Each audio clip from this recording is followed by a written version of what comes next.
Alright, so we got some plans today. We're going back to the story suggest-a-thon because the last couple of streams have been world building. We've kind of been planning things for the future a little bit, but we're going back into the story side of things today.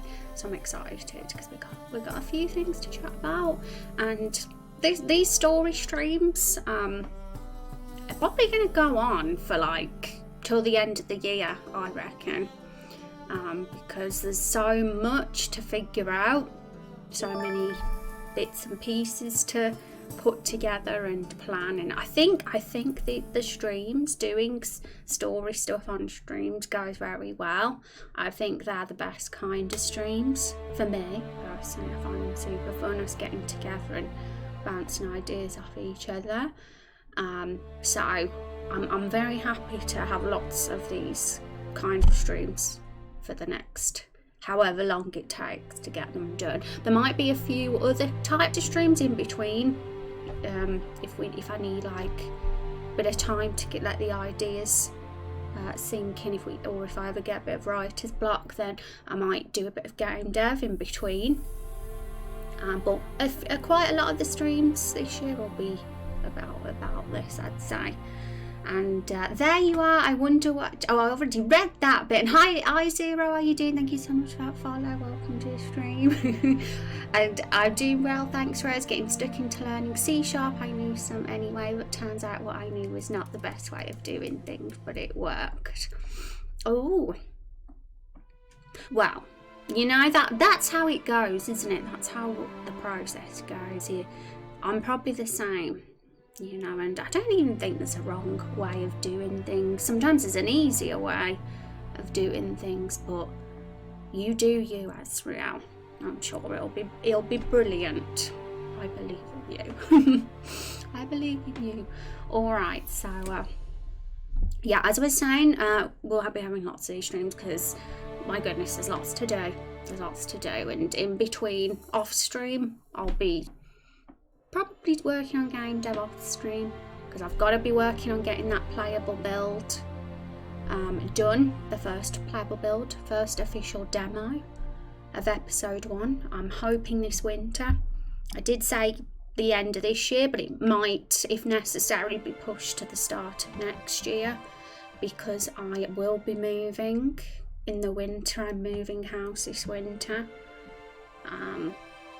And that, of course, is always a time sink. Moving, it's a disruptive process. So, because it's things like that, the playable build release might be delayed if necessary, you know. But we'll see. We'll see how it goes. And you can ask me about language questions as they come up. Unstable, are you a pro? Are you a pro at the coding? Always good to have some pros in chat. And hi Torlak, how are you doing? It's good to see you. Hope you're doing well. Going to do stuff, but wanted to say hi and make sure you're all right. Getting on all right, as you can do. I think I'm definitely due for a break. You know, when you feel you need one, because it's been a very, very hectic few months for me. Like stuff going on in life as well. So I'm gonna wind down a bit. Probably still stay at my desk and do things, but just having that time off stream can help a lot as well.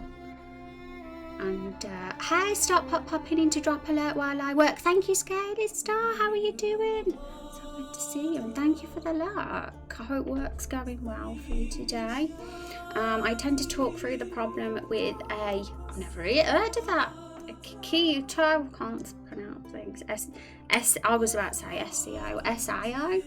Figure on my desk usually works. Software engineer writing in C# daily. Oh, awesome. I'm not one who gets all the lingo, as you can tell. Big massive noob here, everybody. I'm just a girl. I'm just a girl who's trying her best to make a game, even though she's clueless. I think that can be inspiring for some people because it's kind of a lesson to show that if you're passionate enough about something that you can do it. If you ever need to vent, whispers and stream messages are always open. Oh, thank you, I do appreciate it. So you can unburden yourself. We all need to vent from time to time, that's for sure. And yeah, could be worse. That's what I'm saying. 2020 has been horrendous for all of us, hasn't it? And I know for me it's not, you know, there's people who are going through far worse, but still, everybody's going through something. Rose just normally beats me up to release tension. People will be thinking all sorts now, Asriel. That I'm violent. Well, I know my name is Rainblood, so gotta be careful. I might seem like a sweetheart, but no, I rain blood. Alright, so today, what did we say we're doing today? Okay, so we're going to just be talking about lots of bits of everything today, but Zava sent something over to us. So we're going to be looking at that in a bit. I'm really excited about what Zava sent us. So it's related to the story suggestions and stuff, so we'll be looking at that in a sec. The quiet ones you have to watch out for.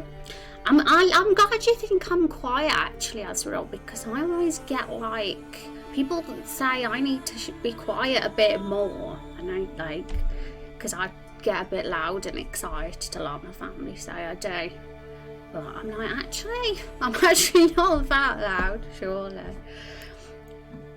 I'm one of these people that when I get really overexcited I can get extremely loud, but I know compared to a lot of people I'm nothing.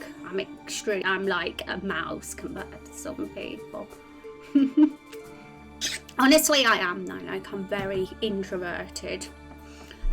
If I'm ever in a group of people, like there's a group and I don't really know that group very well, I literally just withdraw completely and you won't hear a word out of me. I just sit there as if I was not even. I'm like so not very good in group situations like that. But I'm very kind of different when I'm in my zone. I can get very talkative then. And hope you have a good day and stay safe until next stream or the Sunday stream. Message as usual. Awesome. Yeah, you too, Rod. Thanks for stopping by. And I hope things are all right on your end. How you doing, Van? Good morning to you. How are things? All right.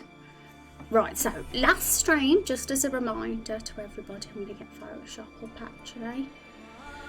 We were placing our NPCs, every single community submitted character so far, we were placing them on our little map we've made. And this map is like a very early mock-up stage of what our world map's gonna look like. One day we might have a really pretty world map, you know, a proper world map. I mean, I don't really have like any skills in map making. I've always wanted to try, but if I ever wanted something super professional, who knows, I might commission if I got a bit richer. But one day, yes, we'll have a fancy map. And this is like a very early mock-up. We've placed their avatars over where we believe they'd be lurking about. And at the moment, I've got two versions of this. I've got one version which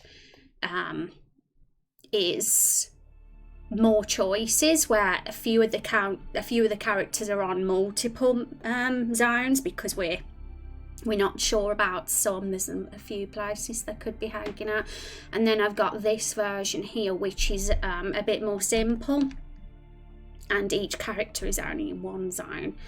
I still want to keep the other version because I like to know what the other options are in case we decide that a better fit somewhere else. But this is the most likely place I feel they'd be hanging out. I forgot, I was very silly last stream. I forgot to put Diver here. We missed him out for some reason. I must have accidentally skipped his page on the Lore Bible, but I added him and he's there now. He's on the mountain like he should be. because his name is Man of the Mountain, Old Man of the Mountain, I believe. Hi Neville, how you doing? It's good to see you. Hope you're doing good. Alright, so I'm going to just double check we got everyone on here, because when I noticed Dave wasn't on here, I was like, oh my goodness, I hope we haven't missed anyone else. I'm going to just, before we begin, I'm going to make sure everybody's on here. So Mordecai, yes. Cannon, yes. Naomi, Finch, Legion, Emrelease, John, Tristan, yeah, he's up there. Kryas, Asharu, Daniel, Raydu, Rex, King Dolos, Traitorio, Lobos, everybody's up there. Atsuyu and Lavender, Dava, Youth, Jack, Bucko. So it's super cool getting them all down now. Feels like it's a, you know, more, everything's starting to get tied together, even though it's still very early days. Catherine Joe Boy, Aelandra, Azrael, Adoring Fan, Facia, Poppy, Neffel, Oracle, Scalian Winter. Yeah, everyone's on there. We're all good. Awesomes. Okay, I'm gonna fit that somewhere. Also, everybody, just a reminder again to vote on our poll. Carol the Barrel, would you romance her? Basically, that's the question. Would you romance a sentient female Baron and PC? We got 22 votes so far. We need way more than that, so make sure you vote, everybody. I probably won't put up a question of the week this Sunday because I'm having the week off stream next week. I'll remind you on the Discord, everybody. Just, you know, for my mental health, to recharge batteries and stuff. Been quite hectic lately, lots going on. I don't want to burn myself out, so I think it'll do me a lot of good and we can come back refreshed on the 12th of October. Yes, so because of that, I probably won't put a question of the week up next week because we probably won't get many votes if I'm off stream next week. I can't spam chat with the tweet, but we'll carry on again the week after. Voted the moment you posted it was missing an option though. Already have, yeah. I think, yeah, on the Twitter polls you can put up to 4 choices. I wish they allowed more. And they don't allow many characters either. It took ages trying to shorten the characters on these. And, because I think you're only allowed 25 characters for every choice. But yes, I'm very happy with the results of this poll so far. Very awesome. LOL, is this an RPG check? Can I romance it check? Will I romance it? Absolutely. 99% of the RPG populate who romance things, yes. But would you romance an object? One that's actually sentient? So that's the question. I really was curious whether people would or whether people thought it'd be too weird. But, you know, I think it's from the choices, I think it's very clear where everybody stands with that one, or where the majority stand with that one. But yeah, you got to have romancing, haven't you? You got to have romance. So there you go, guys. Make sure you vote. There you go. I'll probably tell you all about that poll again at the end of the stream, just to remind people. Okay. Okie doke. Now, because there's a lot of plans for today's stream, I'm trying to refresh my brain, remember what it was. Yes, Zava sent some prompts for fruit effects. I'm really excited. I haven't looked at them yet because I want to be surprised. I want us to get surprised together, folks, about some of these ideas. And who knows, maybe the ideas Zava had will inspire some others as well. So I think we'll we'll get our thinking caps on, and we'll also talk about which ones we like the idea of here. Because to summarise what this is all about, just so people know, in case, you know, people aren't sure what this is that Zava sent over, there's a bunch of fruit characters in episode 1 in our game.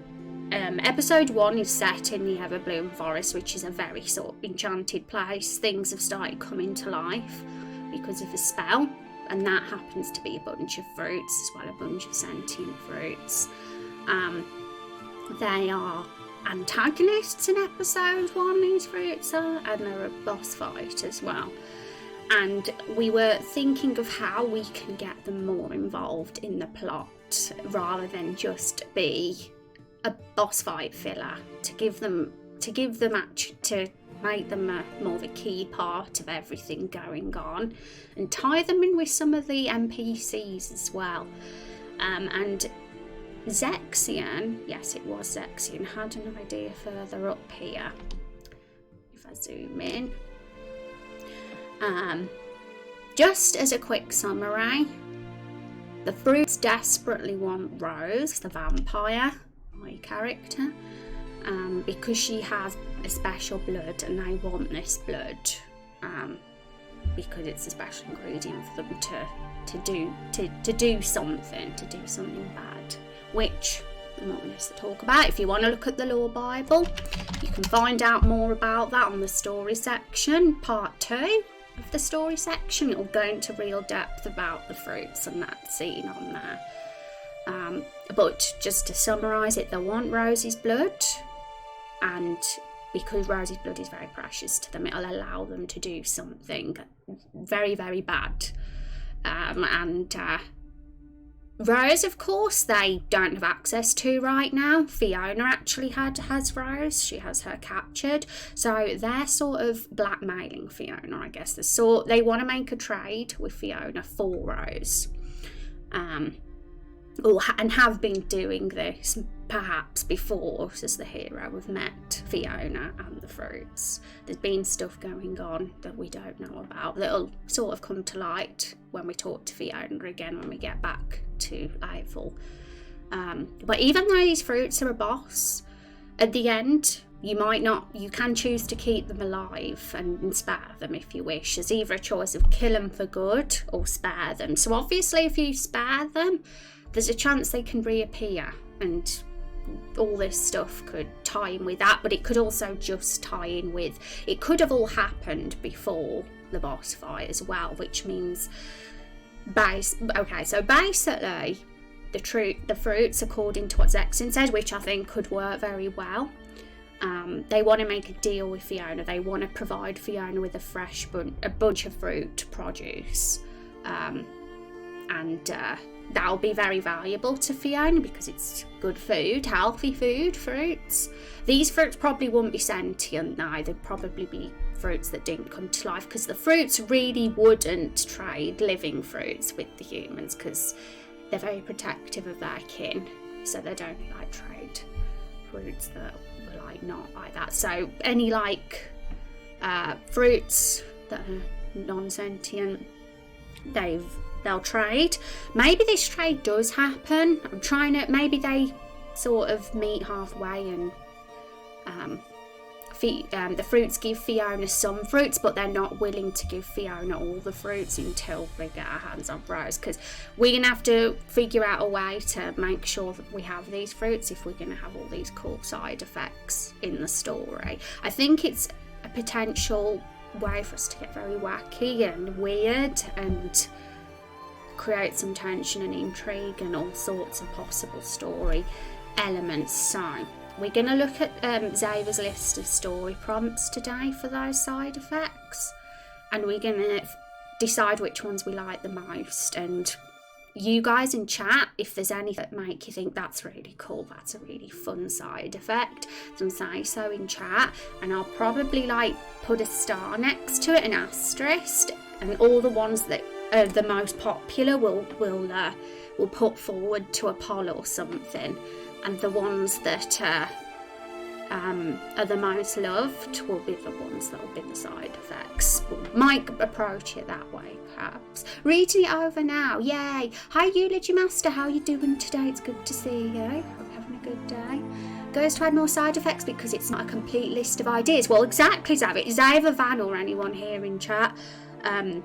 If any ideas that are on that list help give you even more cooler ideas, and that's awesome. We can always add to the list that Zave has got with even more ideas if we feel there's some really good ones that inspire more. So yes, that's just a basic summary of the plot. We were in one of the story suggestion streams last week. I think it was last week, or it might be the week before. I'm not sure how it all came out, but we all just decided that having fruits have wacky side effects would be a really cool plot point.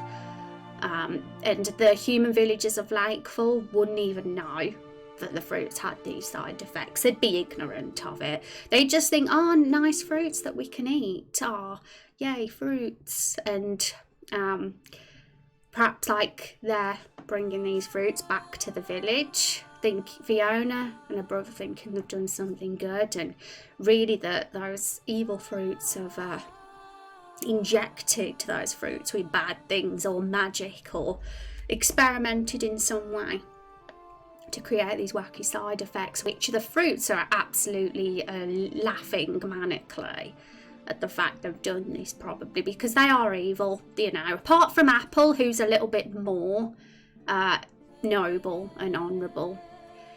But Apple still is very much tied to the fruits because he sees them as family. So unfortunately, they're dragging Apple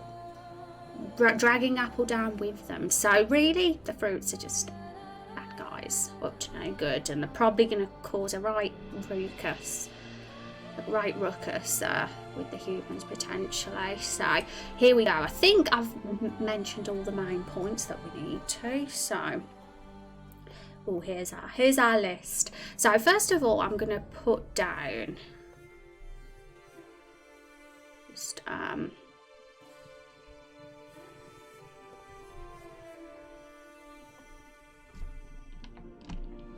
the fruits, just so we know it's related to them.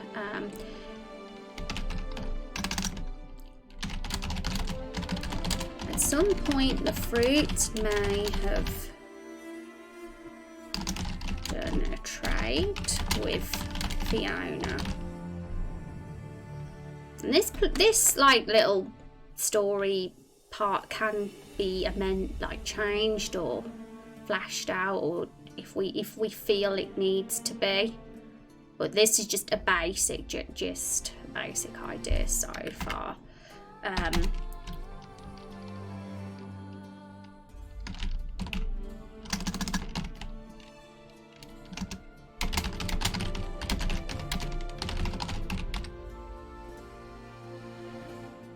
Or, I mean, they might already have the fruits, like if they sort of or they might not have. It probably would make sense if they don't have the fruits yet, considering Fiona never got a chance to make the trade with Rose. And if that's the case, when we go back to Lakefall, we could always get told about this zone with fruit trees and be told that the fruits have informed us where this little grove of fruits trees. And we get told by Fiona maybe to go there and collect some, pick some up and bring them back to Lakefall. That might make more sense because Fiona at the end of the day will want her reward. And whether the fruits live or die, she'll want those fruits if that was the deal that was made. And when we bring them back to Lakefall, some unfortunate Lakefall NPCs might eat some of them and some wild things might happen. Whether we make those part of the story or whether it's some RNG. I mean, I mean, it would be pretty interesting if there was an RNG aspect to some of this for funsies, but if that's too complicated to do, we could just make it part of the story, but we'll see. Even if the hero eats some, I wonder how that would go. It could either be the hero that eats them or one of the NPCs, but I'm very flexible at this point with where we take this. I just think the idea is cool. The idea of eating wild and fruits and having some weird side effects. Goes to anyway, yes. Okay, so the fruits may have done a trade for Fiona and giving her fruits. Now, eating these fruits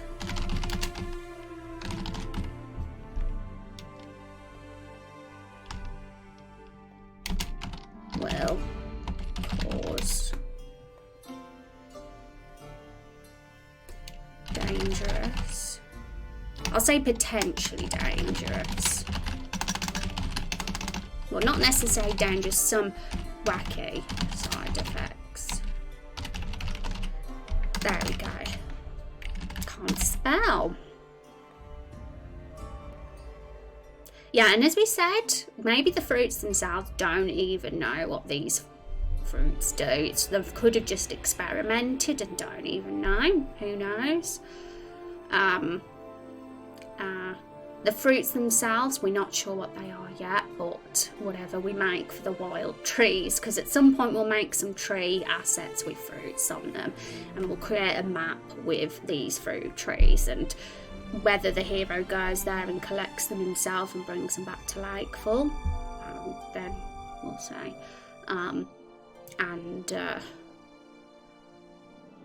Yeah, I think I'm looking at my notes here, and I think that's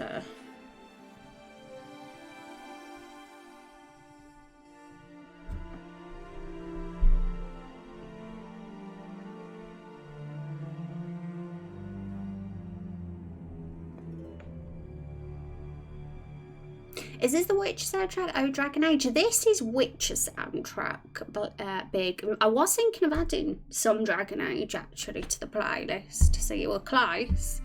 I'm going to be adding a few more, probably maybe on my week off. How you doing, No Big? I'll try and help add some ideas, but sort of working and lurking. No worries, fan. You guys do what you need to do. I'm going to be making the list anyway, and if chat say, wow, that's really cool, if someone in chat is particularly drawn to any that we have from Xaver's list, then feel free to say, because I'll put an asterisk there. I'm definitely going to want to know what are the most interesting ones to you guys, because those are more likely going to be the ones that we take forward and use as actual side effects in the game. Oh no, we got another bot again. We're getting all the bots lately in this stream, I'll tell you that.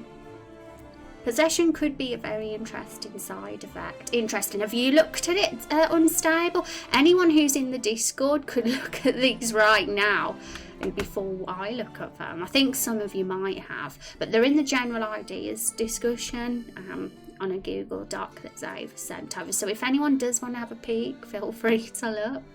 It's available for us all to read. Oh, I can see it's an anonymous raccoon here. Alright, so I've made myself a document, because this is read only, which is fine, so I'm going to just copy and paste them, and I'll mark the ones that everybody likes the most. I think we'll do that, so make sure you say chat, because any that people like, we don't want them to get missed. Right, so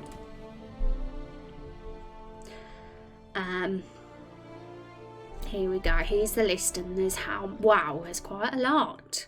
Right, so what I'm going to do is I'm going to literally just copy and paste every single one of these. And I'm going to... Oh no, yeah, that's fine. There we go. Might have to turn it white because we're on dark mode here. There we go.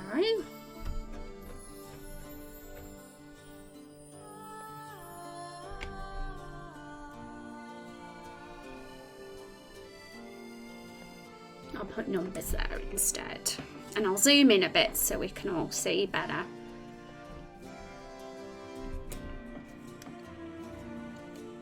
Reading over the list as I work and lurk. Yay. Rose, can I make it editable for you? Oh, no worries, Xavier. I mean, it's probably safer to have it on read only, because if someone in the community opens it, I mean, we got lovely people in our Discord, so that probably won't happen, but you never know. It's better to be safe than sorry. It'd be a bit heartbreaking if some troll came in and messed it all up. Yeah, I've copied and pasted it, so we're all good anyway. And we do have to think how the mechanics would work. Yeah, so that's one thing, because right now it's pretty open and open-ended on how this is even going to go. So I'm up for listening to ideas. I mean, I mentioned earlier, either this could be part of the story. For example, if we go that route, the side effects that we like the most, we can actually integrate in with some of the story elements and fates of the NPCs in episode 1. If we want it to be a little bit more linear and go a certain way, then we'd do it that way. But the other way I'm thinking is if we want a more RNG approach, where we've got the fruits perhaps in like for the heroes delivered them and they're there at the side somewhere, and us as the player can just eat whatever we want and have to deal with that random side effect for X amount of time, or even not the hero, other NPCs could get the RNG effect. So it's whether people prefer the thought of it being more of a fixed story thing or an RNG thing, because those are kind of the directions we could take it, I guess. But I guess right now we'll probably have a look at which ones tickle our fancy the most, and then decide after how it could, like the mechanics and how it could all work. Or is it going to affect you in combat or what? Yeah. And as for the combat, like, I'm going to be honest, guys, I'm not very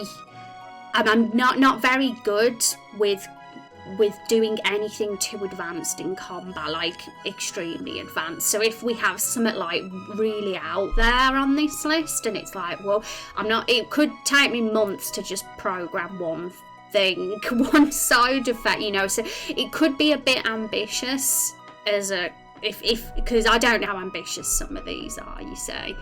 And we already have a ton of skills and skill from the skill tree for classes that I've got to code and program in. So it's a lot of work, the battle system stuff alone. So I don't know yet whether I want to make that more complicated, if you know what I mean, because it just for a solo dev like me. But even if we wanted it just narratively on the map to have side effects, I mean, it's whatever's easiest at this time. It's hard to say when we don't even know which ones we're taking on yet. But I don't want to limit us creatively. I want us to consider everything, and whether it's going to be part of combat, whether it's going to be on the field as a side effect, whether it's going to be just part of the story. It's whatever's going to work, whatever's going to be the most doable and workable. But I just love the concept. I like the theme. I like the idea of wacky side effects. I think it's kind of exciting. So whatever route we take mechanically with it, I think it could work out well either way. Yeah, I don't want randos making edits to it. A number of the listed effects are nice, but would require story writing to demonstrate the effects. Yeah, and that's what most of the ones on this list are based on. My friend and I did a story using this, so they definitely work with story. Yeah, and we don't want our story to be boring at the end of the day. Something like this happening to an NPC, if we make, like, even if it's a quest, a main story quest, and we're in a house with an NPC, and they're just like, oh, I'm going to add this through, and they eat it, and it all just causes a chain of events, like one of these side effects could like trigger a really good plot for us, like the reptile forbidden romance did, for example. We were like, whoa, what if it's... So something like this could really inspire a story idea for us to do.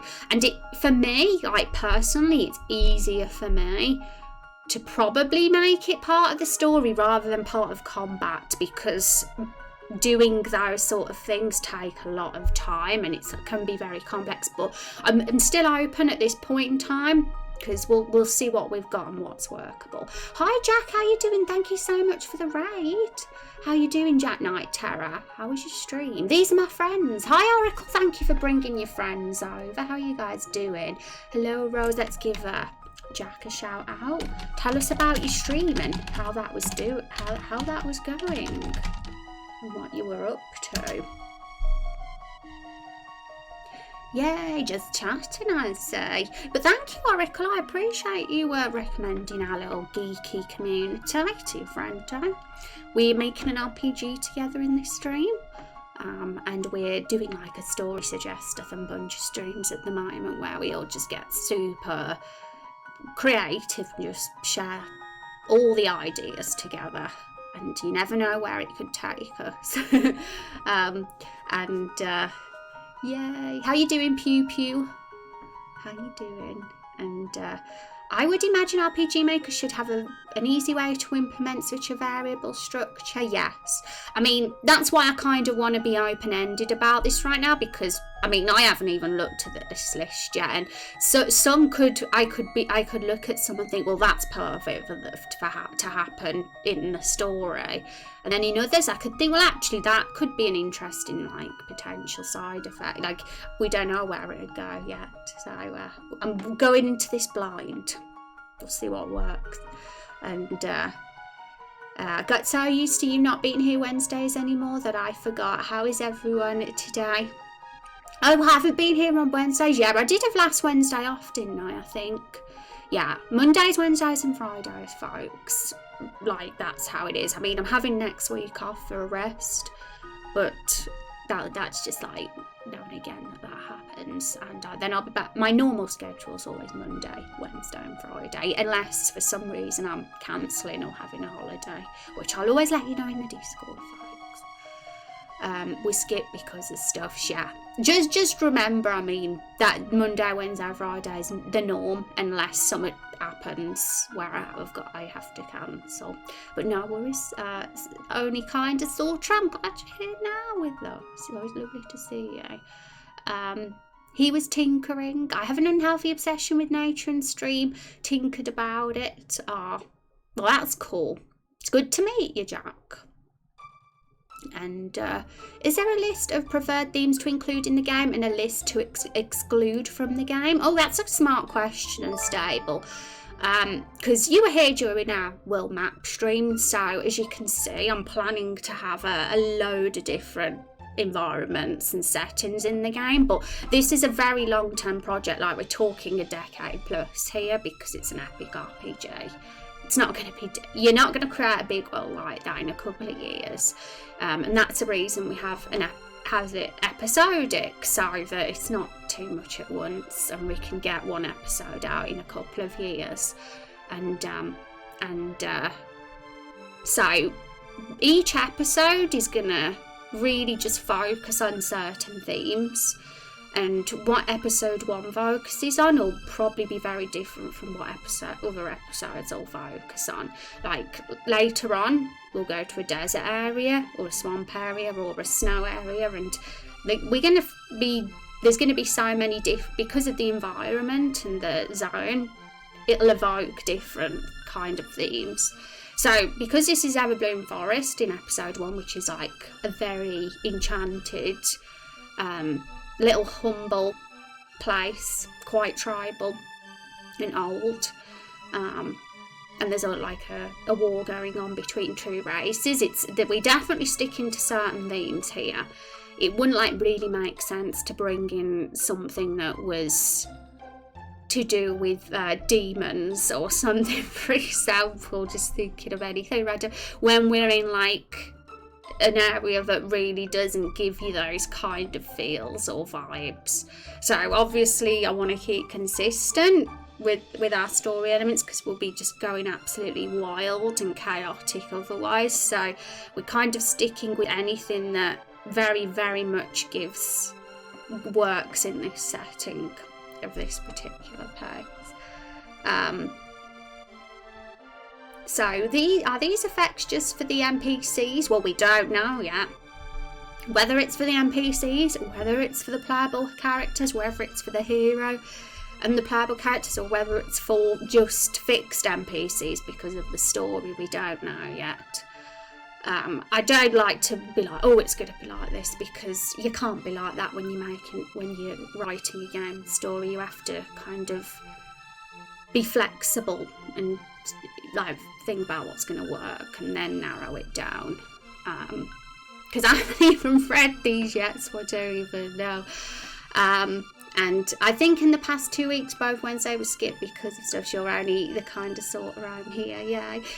I'm a grim dark player GM, so asking thematic questions is very important. I usually run mature themed games, so asking now is good. Awesome. Well, our game is it's at the very least it's gonna be older teen, and that's pushing it. It might even be mature, because we're having some pretty dark themes in our game ourselves. There's talk about body amputation, and there's lots of blood. We kind of don't want to limit ourselves. We don't want to have to feel like, oh, we can't add this because it's too dark, because then it's a bit sad then if we do that, because then we limit our creativity. So we kind of, I'm very, very fond of that as a writer myself. I'm into that kind of stuff. I've never got attached to younger PG content. I get bored easily. It doesn't really get my excitement flowing. So yeah. But we don't really have a age or anything like that in mind just yet. I think that's something we're going to look at when we actually see the content and what it is. Okay, good to know. Awesome. Right, folks, I'm going to just quickly top up my water before, and then we'll look at all these side effects, folks. I'm only going to be gone like 30 seconds. So then I'll be back. Thank you for being awesome, everybody.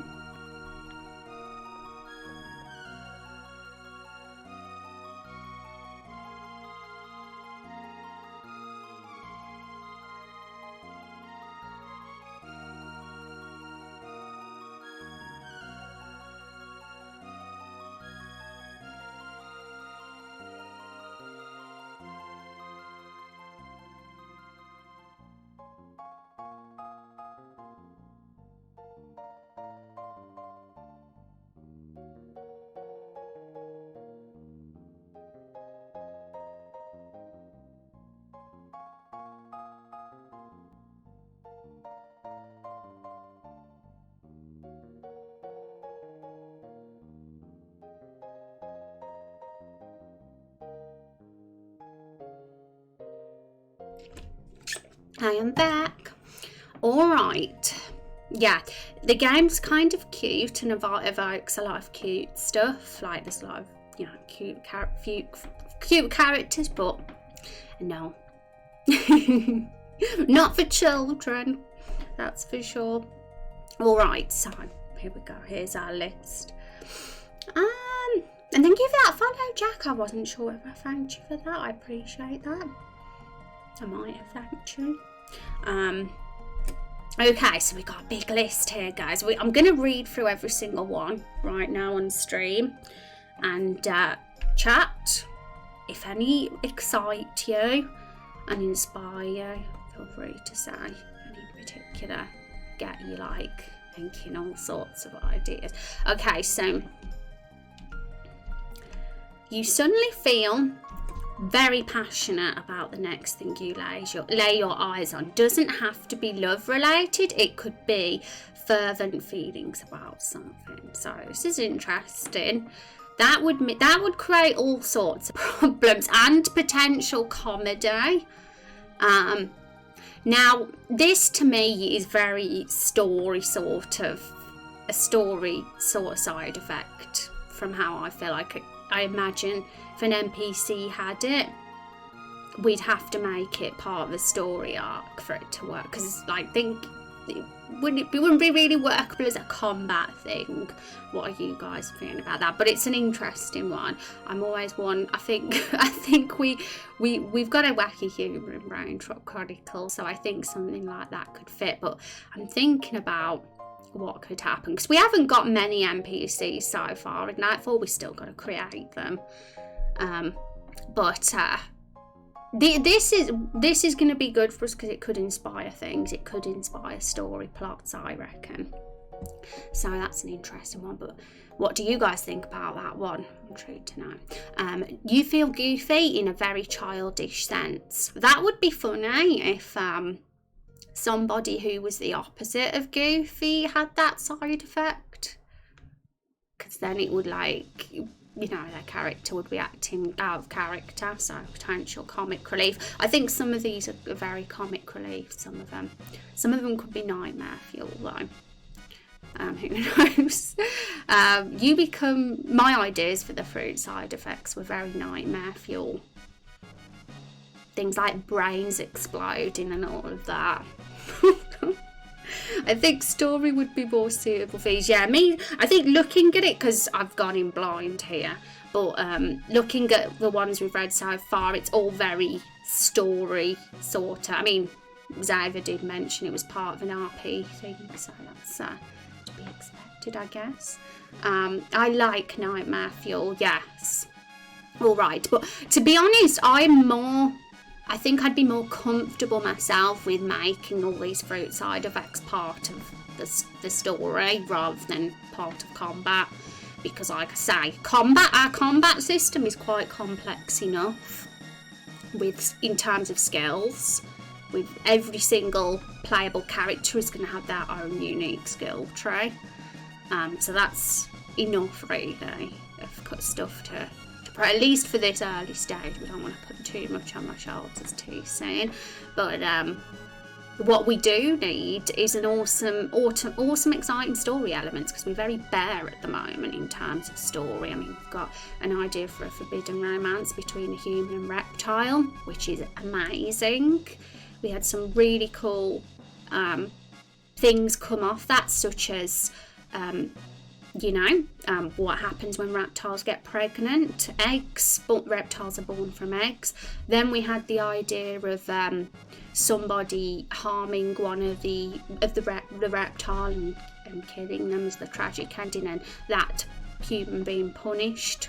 And then we were talking about, how would reptiles be punished though? Would they have their wings or tail amputated? And we were like, wow, that's really interesting. And then we came up with law for tail reptiles if they lose their wings and tails. And then we had the idea, I think Xavier had the idea of an NPC that we meet, that a reptile that doesn't have wings and a tail, and he tells us his story about how that happened. And then we have the Stumpy side quest, which is very cool as well. Stumpy's a little tree stump, by the way. So we do have some story elements, but it's still very bare compared to I vision episode 1 being by release. So it's going to be really cool to come up with some cool stuff, and it's my job to tie it all in together and make it cohesive and connect. So that's the hard bit, but I want us to just feel free to just feel that we can suggest anything right now, because that's how we're going to come up with the most awesome ideas. I like these, they're pretty funny. You reading them all? Yeah, you guys can read ahead of me if you want by checking Discord. If you want to have a look, because I'm going to be slow reading through all these. Is there a document which describes the combat system? Not yet. I mean, we do have a lore Bible, but lore Bible is more about, obviously the story and the lore. We don't really have anything about the mechanics right now, because in all honesty, folks, I'm not focusing on mechanics right now because it can get overwhelming. While we're working on the story, the combat stuff's going to the back of my mind, because the way I'm trying to approach this, just so you know, I'm kind of gonna work on all story first. This is every time we do a playable build, by the way. It'll be story first, get all the story outline decided, get all the dialogue done, get all the scenes added. Then after that, it'll be all the behind the scenes stuff, like the moral system, the romance system, anything happening, going on behind the scenes, variables, etc. And that might link in with the UI as well. So and then the last job will be the combat and the battle stuff, because if I start thinking about skills now, it's going to just distract from the story. So although we have like an idea how it's going to work and we've sort of implemented some, at one point I was like, this has to stop now, because I'm just gonna, my brain is gonna go like that. It's just gonna go like that and just explode. So basically, I think combat balancing will be the last job before the first part of the world is released. So we're probably not going to have any combat or skill streams until maybe December. Maybe, you know, it all depends how it goes, but it's not going to be yet. We're going to get all the story suggestathon stuff done first, and then I think once we've got that outline and that we got that job out the way, it's going to be a lot more, it's going to be a lot easier to think, okay, now we'll think about the battle system. One step at a time is kind of how I'm seeing this. You need world building. Yes, that's what we're sort of doing. I guess that's what you could call these streams. And in fact, a lot of the channel is based on world building. That's what we do a lot of the time here. A cool side effect would be that the affected person would be able to speak and understand an ancient or lost language. Oh, interesting. Yeah, and if you guys get any more extra ideas from this that aren't on the list, just say in chat, because I'll be going through my VODs on my week off next week, because I have a lot of stuff to catch up on in terms of collecting ideas for what you guys have said. So I'm going to be going through the VODs. I think I need to go through the last 3 VODs, I think, or 4. And I'll make sure any cool ones are added as well. It would be nice if the fruit effects had both a beneficial and detrimental effect, so intentional use would have to be intentional. Yeah, well, it depends, I guess, because if the fruits are antagonists, the ones behind these side effects, and they wouldn't want us to benefit at all. But somebody did mention in a stream the other week that Fiona Bookington could have ate one of these fruits, and she now has the side effect of being sort of invisible to enemies of the forest. And the reason we thought of that was because we needed a reason for why Fiona is so brave and why she's willing to walk through the forest, because other NPCs in Lakefall are scared of walking through the forest because there's all these monsters that have come to life, and we were kind of like, but Fiona's walking through the forest, why is she so brave? And then someone had that idea, oh, maybe she had one of the fruits and it sort of turns her invisible. And we were like, yeah, that's very workable and sort of makes it more realistic for why she would. It gives a reason for why she's walking through. So yes, some side effects could be beneficial. It could be random, like one fruit might be a good one that gives you benefit, and another could be one that is just an awful fruit. It's just like completely random what these fruits could do. But yes, they're very story sort of things, and I'm kind of liking that it's going that way.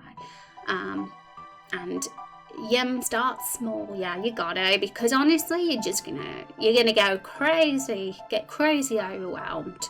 Like, this is such a huge project that I have to really see it in small parts to be able to not, get overwhelmed from it. So that is kind of why we really just focusing on Everbloom Forest stuff, story related stuff for now. But it was fun doing the world map last stream, because it can be exciting to look at the big picture now and again. Okay, so You become super depressed over something silly and meaningless. Oh my goodness. You know what excites me about these are the fact that I think it's all just comic relief is the key thing. Like seeing a character, a particular NPC behave in a way that contradicts their normal personality could be amusing. So like for example, if we have or something that would kind of lead down a certain story path, like so if somebody had that fruit, somebody who's very guarded and doesn't want to reveal secrets, then that they would like be potentially revealing stuff to us that they shouldn't, or something like that. And you'll be off in your own little world, ignoring everything around you, and want to dance with the first person you see, no matter how much they may protest. Oh my goodness. Yeah, definite comic relief, everyone I'm reading so far. I'm curious if we're going to get nightmare fuel coming up, but you know, we'll create some nightmare fuel ones as well if we want to.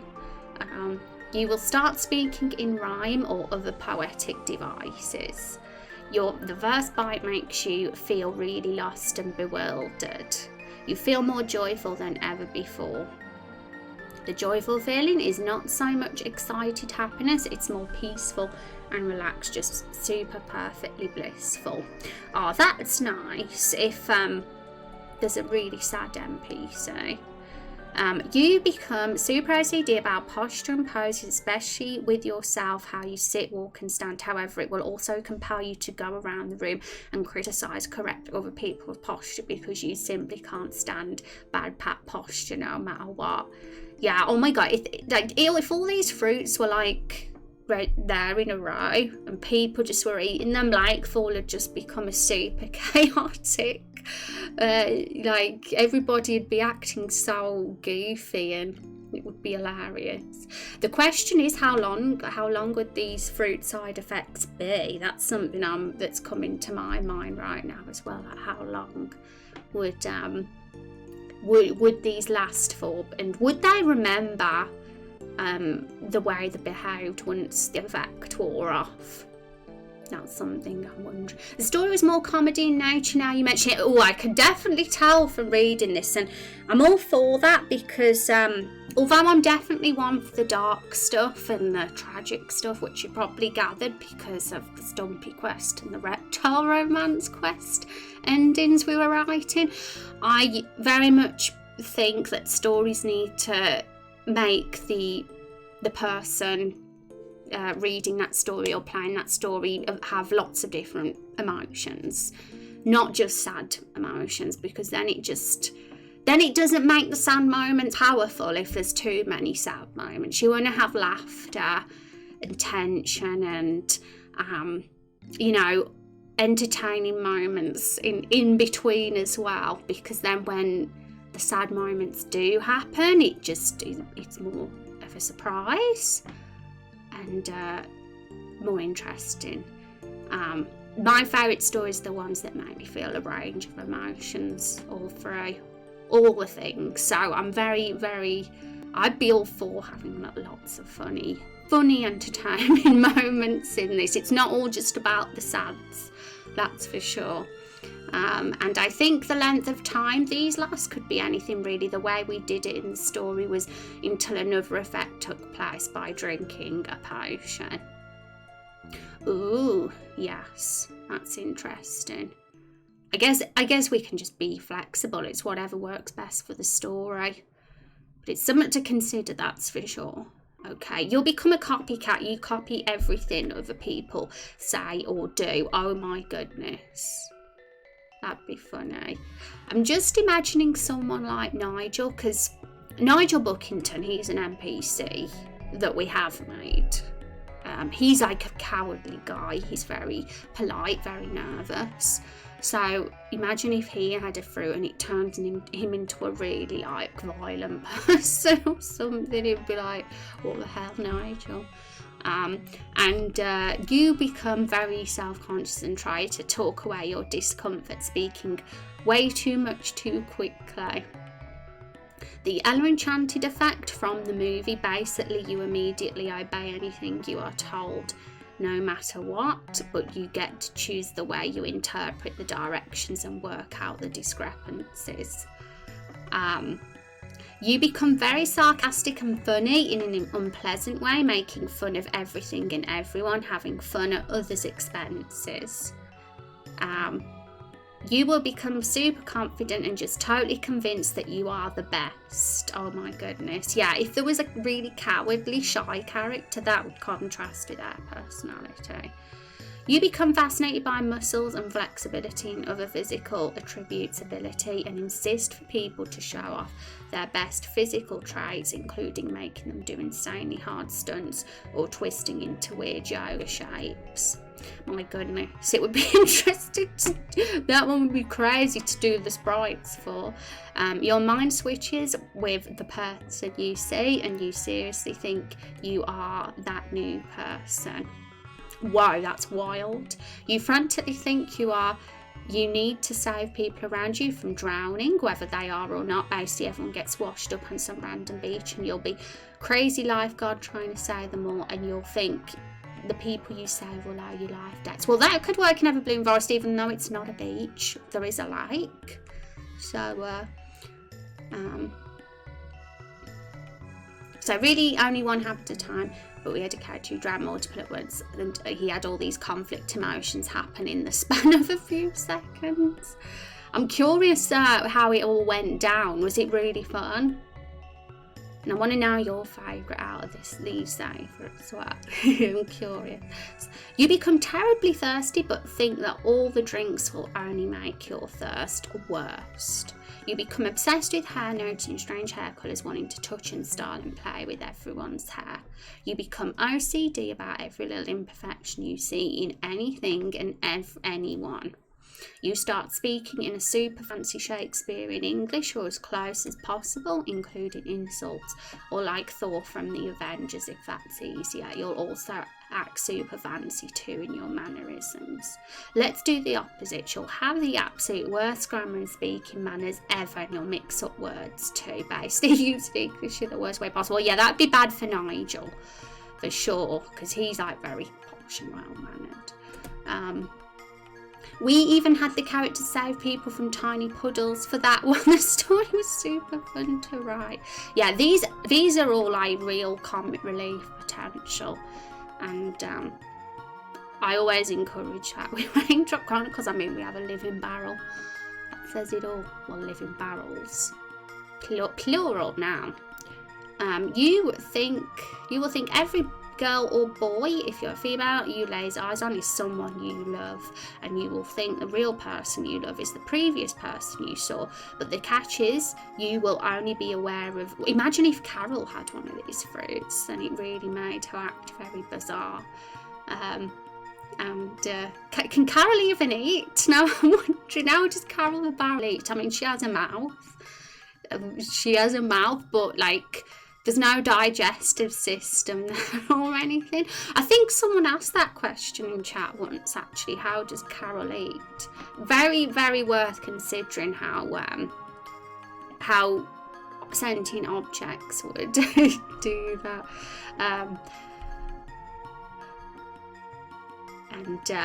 Is the previous person, but the catch is you will only be aware of one true love at a time. So it's not like you see a ton of your spouse, boyfriend, girlfriend clones all at once. For example, if you are a male who's attracted to females and have a wife named X, one moment you could be looking at a girl near you and think it's actually X, and then the next moment a girl far away could be X to you, and you could wonder things like how she moves so quick to the other side of the room or stuff like that. But you never really question it deeply or think anything is wrong, even when inconsistencies appear.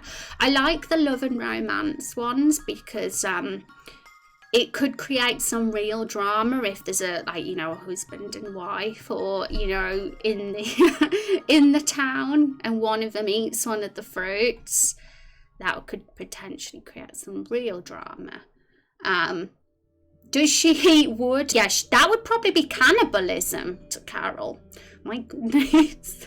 And Carol uses a symbiotic fungus to it, but she needs to eat less. The fungus start eating her. Oh, I like that. Unstable. Interesting.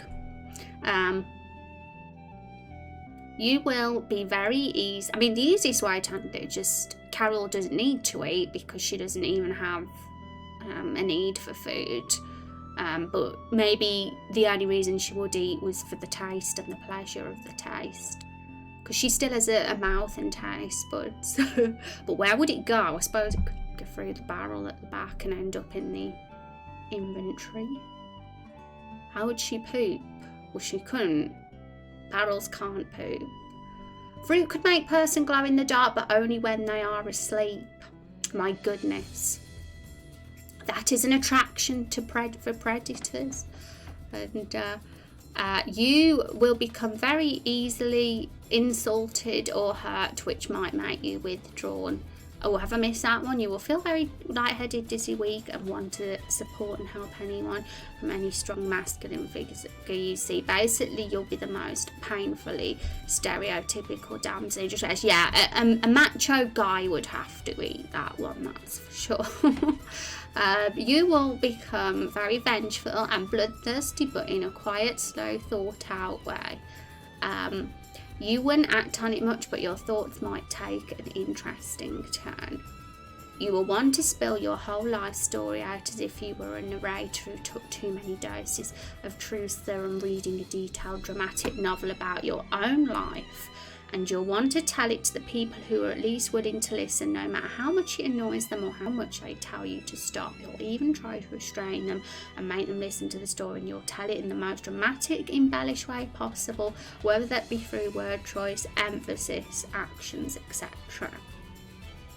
My goodness, well, that would be an interesting way to reveal some backstory, that's for sure. And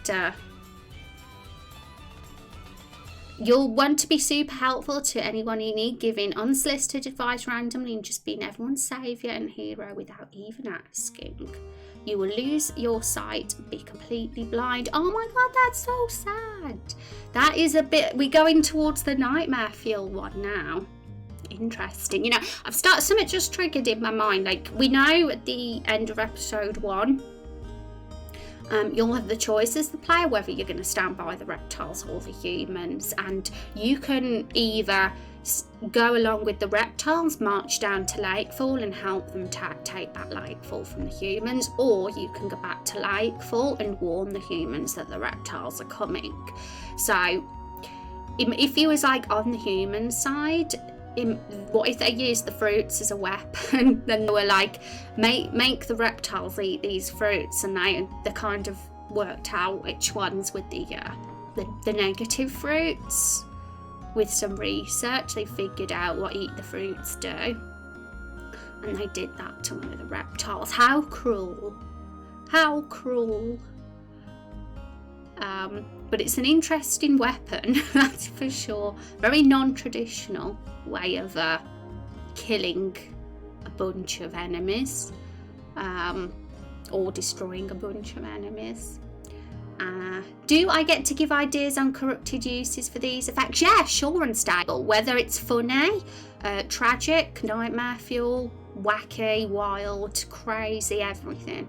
Feel free to say, because we've got Ava's list here, obviously, but any that you guys say in chat, I'm going to make a note of as well. I'm going to collect anything you guys say, and any that get shortlisted, I'll probably shortlist some that I feel have the most workable, and we'll like have a vote. We'll figure out what are the most popular at some point as well. But some might just grab us immediately to use as plot points, you know. 21 and 25 could be effective at sabotaging important negotiations. Oh, interesting. Let's reread those again. You have absolute worst grammar and speaking manners ever, and you'll mix up words too. Yeah, that's interesting. And what was 25 again? You'll become very easily insulted or hurt, which will make you withdrawn. Yeah, I'm glad you're thinking from that perspective, because what we are dealing with here in the Everbloom Forest is a is a sort of a war that happened a while ago, but is about to begin again, because there's a reptile leader who's forming a resistance and wants to go back to Lakefall and kill them all and take that land back. So a war is brewing. So thinking of the perspective of that, like how it could affect that side of the story, is interesting too. And the fact they could use them as a sort of something that would be detrimental to the enemy. And we have a forbidden romance story. I don't know if that could tie into this anyhow, but who knows. 18 could be used to screw up an investigation. You become obsessed with hair, noticing strange hair colours, wanting to touch and style and play with everyone's hair. That's good too. Yeah, if anyone gets any like ideas like unstable is, feel free to say, because that's all very interesting. You never know, could help us come up with a side quest or an idea, because this is very, we're just getting everything out here, and it's going to just be a big brainstorm. We're putting all the ideas out, and we're deciding from anything that might work. And it's fun to do that. Eating a fruit will turn a person's sweat and tears into blood. Oh my goodness. Ew. Well, I shouldn't be saying no. I've got blood in my name. I'm a vampire as well, so I should like that. Nightmare fuel, yeah. 7 could be used to get a normally active, important character out of the way for a time by removing all urgency. You feel more joyful than ever before. The joyful feeling is not so much excited happiness, it's more peaceful and relaxed, just super perfectly blissful. Oh yes. I like it. This is really cool and stable that you're thinking of it from this way, because I haven't even thought of that myself yet. I'm still processing it all, so it's really cool. I'm gonna make sure I keep a note of all these thoughts. 13 could be used to get a frail character killed. You will become super confident and just totally convinced that you are the best. Yeah. Oh gosh, yes. Oh my goodness. Someone who's really weak and has absolutely no skill in battle, and they eat it, and then they go and get all overconfident. That's so tragic. But yeah, I think it's a really interesting way to kind of kill the enemy. You know, if there was different fruits that did different things, like say cherries did one thing, avocados did another. I mean, I don't know what fruits we'll have yet, but you get what I mean. Each fruit could do something different, and maybe once somebody knows what one fruit does, they know then, and they're like, yes, we'll make sure they eat that, and this will happen, and it'll. I could totally see that happening. 32 could incapacitate a ranged fighter. Oh, have you gone ahead? I forgot what number we was on now. I think, yeah, we were on 29, that's right. So you will feel extremely faint and dizzy, like the whole room is turning cartwheels around you, and you won't be able to stand very well. Probably won't be able to walk except with extreme effort, focus, and lots of bumping into people. Yes, 32 would be the perfect way to knock out their most powerful fighter, and anybody that is, very helpful in that regard. And ranged is for sure. It's a really funny way to kill a character, like tragic, but you can't help but laugh. It's very creative. I think I'm starting to think, especially with the ideas and stables coming up with, that there's a lot of potential to use these fruits as a weapon for the enemies, because if we're thinking about the Lakefall NPC humans, they're not very skilled in terms of fighting. They're very humble. They're very not capable, really. They're scared, paranoid. They're weak. And yes, they probably have outsiders come like us as the heroes, an outsider, and we're a fighter, and there's probably people out on the outskirts of the village that are hunters, like Kung's character, and there might be the odd few, but the main ones themselves, like the innkeepers, the blacksmiths, the item shop owners, they're all very like, they're not fighters, so how on earth will they survive against a bunch of reptiles that are probably better at fighting than them? Using fruits. Using the fruits, that's what. But best, most craziest weapon idea ever, but could create some interesting moments in the story, interesting character deaths and interesting moments.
Oh my goodness, I'm sorry guys. Water's banned from the stream. I'm not drinking water again. Oh my goodness. I'm alright now. Bit better. Wow. I was coughing like crazy. Went down the wrong way. Whew, where are we? Yeah, a little cough might come out now and again. You'll have to excuse me, chat. Alright, so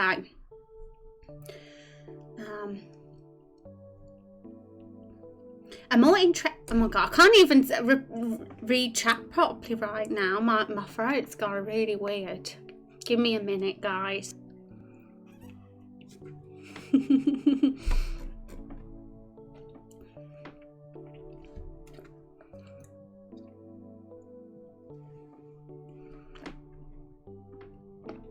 I'm reading what Oracle said.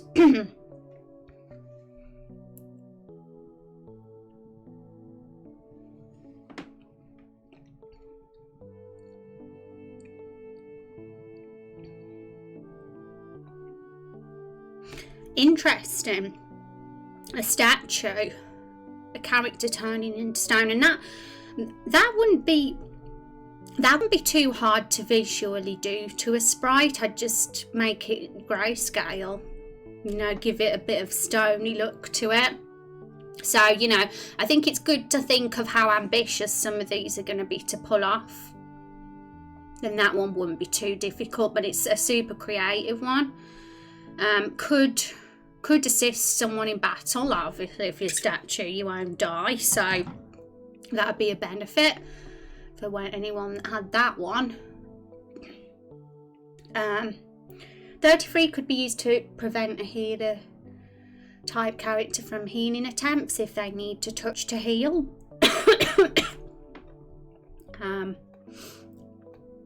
All right, thanks so much for sharing these ideas. It's going to leave us with a lot of potential, that's for sure, for what we can do with them unstable. I'm going to read that in a sec. I'm behind with chat, so let's read number 33 then, and then I'll read what you guys said about it. You'll just be slightly annoyed with any form of physical touch at first, but it will get progressively worse as time goes on, or worse if you eat more of the fruit. So it could start out as you being able to tolerate physical touch but not like it internally, and escalate to actively trying to avoid it, then to pushing people away with words or whatever you want, all the way to completely freaking out and getting angry, overly upset at even the slightest touch. The bigger the touch, the worse it is for you. Let's just hope someone in a loving relationship doesn't have that fruit. It would be bad. Could destroy a romance, especially if they like cuddling and stuff. I know, right?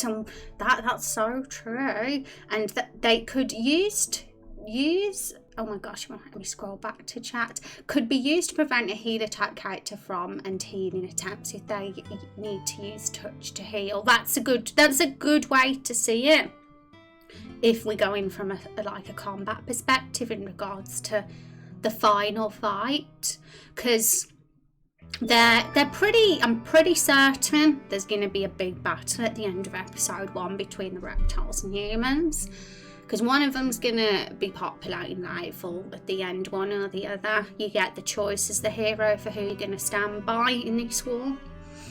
So it's pretty obvious there's going to be a battle. That's the episode 1 end game. So I love the idea of just making it a little bit wacky and using these fruits as weapons. I just am really attached to that idea now, as part of the scenes and narrative, in actual scenes doing that.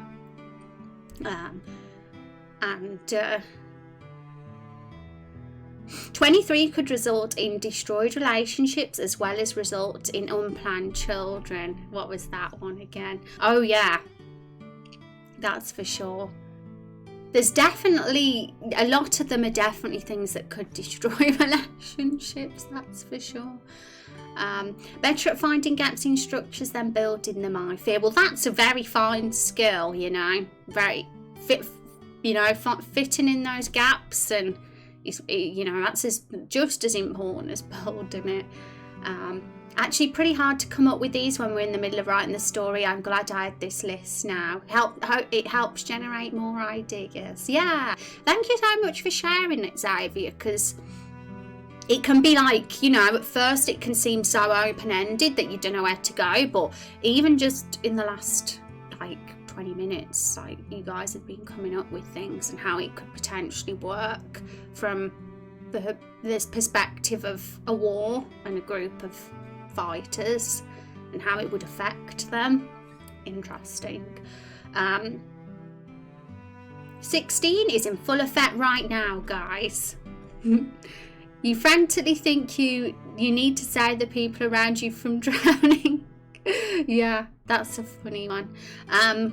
19 could be used in, and thank you Nizzy for that follow, by the way, I appreciate that. 19 could be used in conjunction with a bag of pebbles scattered on the ground to disrupt someone's thought process. Every little imperfection you see in everything and everyone. Yeah, wow. Okay, so I think it's pretty clear that a lot of these are going to be great ways to disrupt the enemy or kill the enemy or make them weaker and just make the reptiles absolutely terrible in battle, because if they eat them, they're basically screwed. They won't be very good at fighting. We take a lot of them out just from making them eat the fruits, but the question is, how would we get them to eat the fruits in the first place? They don't trust us, so I couldn't imagine it going all nicely here, Mr. Reptile, here's an apple for you to eat. He'd probably tell us to sod off. But if we're gonna disable the enemy or kind of disrupt them and use this as a battle tactic, then You know, how else are we going to make them eat the fruits? The enemy can use the same tactics, though, true. Though it's more likely the humans at this moment of time can do this, because they're the ones who have access to the fruits and who the fruits have been delivered to. So unless the hero, us, go and tell the reptiles that this is what they're planning, that they're planning on using a bunch of fruits to take us out, that then they'd know, and then we might be able to nick their idea and let the reptiles do it instead.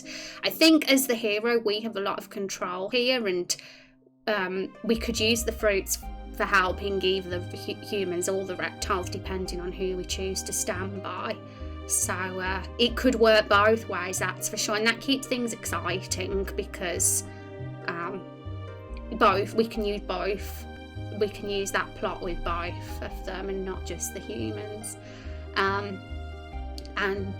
Eating a fruit brings an overwhelming feeling to procreate and strengthen their lineage. That could cause all sorts of comedy. Yeah, thank you for sharing, Oracle. That's funny. And it'll be interesting to think when we make our NPCs, because I'm having next week off stream, but when I come back we'll be really focusing on coming up with some NPC ideas and really fleshing out the NPCs in Lakefall, and it'll be really cool to be based on their personalities and what they do in their lives, thinking of which fruit might potentially really be a comedy with that character or create an interesting moment. Pardon me. Whoa, I'm getting a bit better though. I feel a bit better, guys. The weird throat thing is getting better now. Better than it was anyway. It's wearing off. What about processing the fruits into a juice, food, drink, or potion? Oh, interesting. Wait, are you still streaming on Friday? Yes. I'm streaming on Friday. It'll just be next week, then I'm off. So Friday will be my final stream until the 12th of October. So yes, don't forget, I'm still here Friday. Besides, a retreating army leaving gifts of honey as they retreated was a real thing. In antiquity, gifts which were consumed by the advancing army. Oh, see, I'm full of nightmare fuel. I want to read up about that, about leaving gifts and things like that, and gifts being consumed by the army, because that might be the way to do it, because we need a believable way for why the enemy would eat fruits off the enemy in the first place. I mean, let's face it, they're probably poisoned. I know I'd be wary of eating something that my enemy gave me. So if we can think of a smart way to make that convincing, I mean, there's something like you've said, unstable. Probably the best way to do it. But I already like this idea. I think it's a really non-traditional approach to a battle, and of course there's probably still going to be some fights, your typical using our axe or our bow and arrow to kill a few of the enemies off, there's a chance to have a few battles. But I like the idea of having these fruits be used as a weapon in scenes and seeing the fates of characters, because it's just absolutely bonkers and really what you wouldn't expect. And it's kind of, it makes the fruit it results in them being an important part of the overall thing in an interesting way. Healthy with honey, toxic honey, thank you, unstable. I'll keep that link saved. Okay.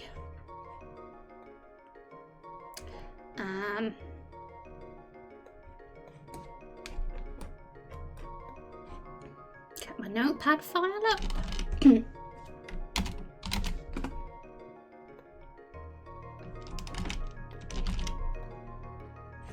22 would eventually make people want to gag the character, lol. You shall find everything anyone says is really funny and will I can't apologise for butchering the sentence, I can't speak. Will generally be in the best, most childish, light-hearted mood possible, happy with everything that happens. Yeah, that's funny, especially if that person's a really serious character. It would really be weird seeing them like that, that's for sure. Hi Met, how are you doing? It's good to see you. We're looking through a list of fruit side effects that Zava sent over. So some of them are so wild. If you want to have a closer look, Met or anyone else who's just coming in chat, it's in the general ideas discussion. So I know you guys have been looking and you've been giving ideas about how you feel it could affect some characters, which is a really good perspective to look at it. So thanks everybody for sharing what you imagine happening from these side effects. I'm going to for sure be making a note of these when I look through my VODs. I think I've read through them all, have I? I hope I've not missed any. Oh, what's this? I might have missed some through. I'm going to make sure we haven't. We did get up to...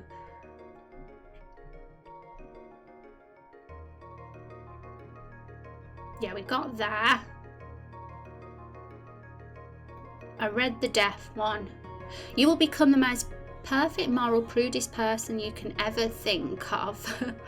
You will become so highly emotional and be prone to crying almost as if you were PMSing. You will feel extremely faint and dizzy, like the whole room is turning cartwheels around you. And yeah, we read that one because we had the idea of it being a good way to disable an enemy in the battle. And yeah, we read that one. You become stunned, frozen at random times during the day or night. Oh yeah. You are poisoned and there's no known cure. The poison gives you terrible stomachache and you can barely keep any food down. People start to notice you are losing weight because of it. You get a green tint to your skin too. How sad. You become monochromatic, hair, skin, eyes and all other physical features. Awesome. So feel free to, if anyone has any more, feel free to share in chat or in the ideas discussion channel, whatever you prefer, guys, because I will make sure I look through the VOD and save any that you say in chat, guys. Okay, you could still have the same fights, but the arriving enemies could have different statuses, which could affect the difficulty of the battle. Perhaps. Yeah. But I like that we're thinking from the perspective of how it can affect the story as well, because I think it's just fun. It's fun. And yeah, it's cool, guys. Cool ideas. So have we got our outline for the story here? I'm going to just double check if we have that.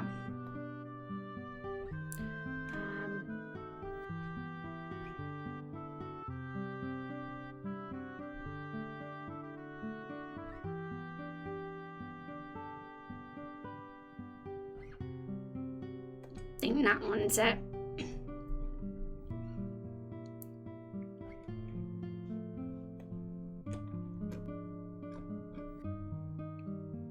Right, so just as a reminder, I'm going to just colour in these boxes.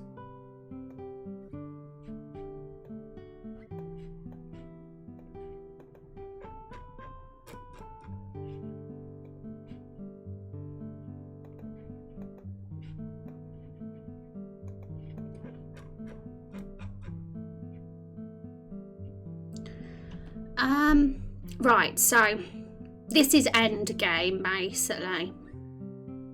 You go back to Lakefall and warn the human villagers that the reptiles are coming to attack, or join Rex and the reptiles as they march out the cave and take back Lakefall. So either you side with the reptiles or you side with the humans basically. And we got a lot of gap of what happens before that. We've still got a lot of stuff to fill in terms of plot. We've got down to main quest 3 and we have all these boxes are ideas about where main quest 3 is going to go. But there's still there's still gaps, but one thing we do know is that this is the end game. So it's about filling in what happens from there to there. And the whole like fruit thing that we thought of, we could use them as weapons against whoever we don't side with. It will benefit us if we actually know what the fruits do as well beforehand, because otherwise we're just guessing. Hi MT, how you doing? It's good to see you. After eating a fruit, you become transparent and ghost-like. You aren't able to physically interact with anything but can still communicate for a week or two.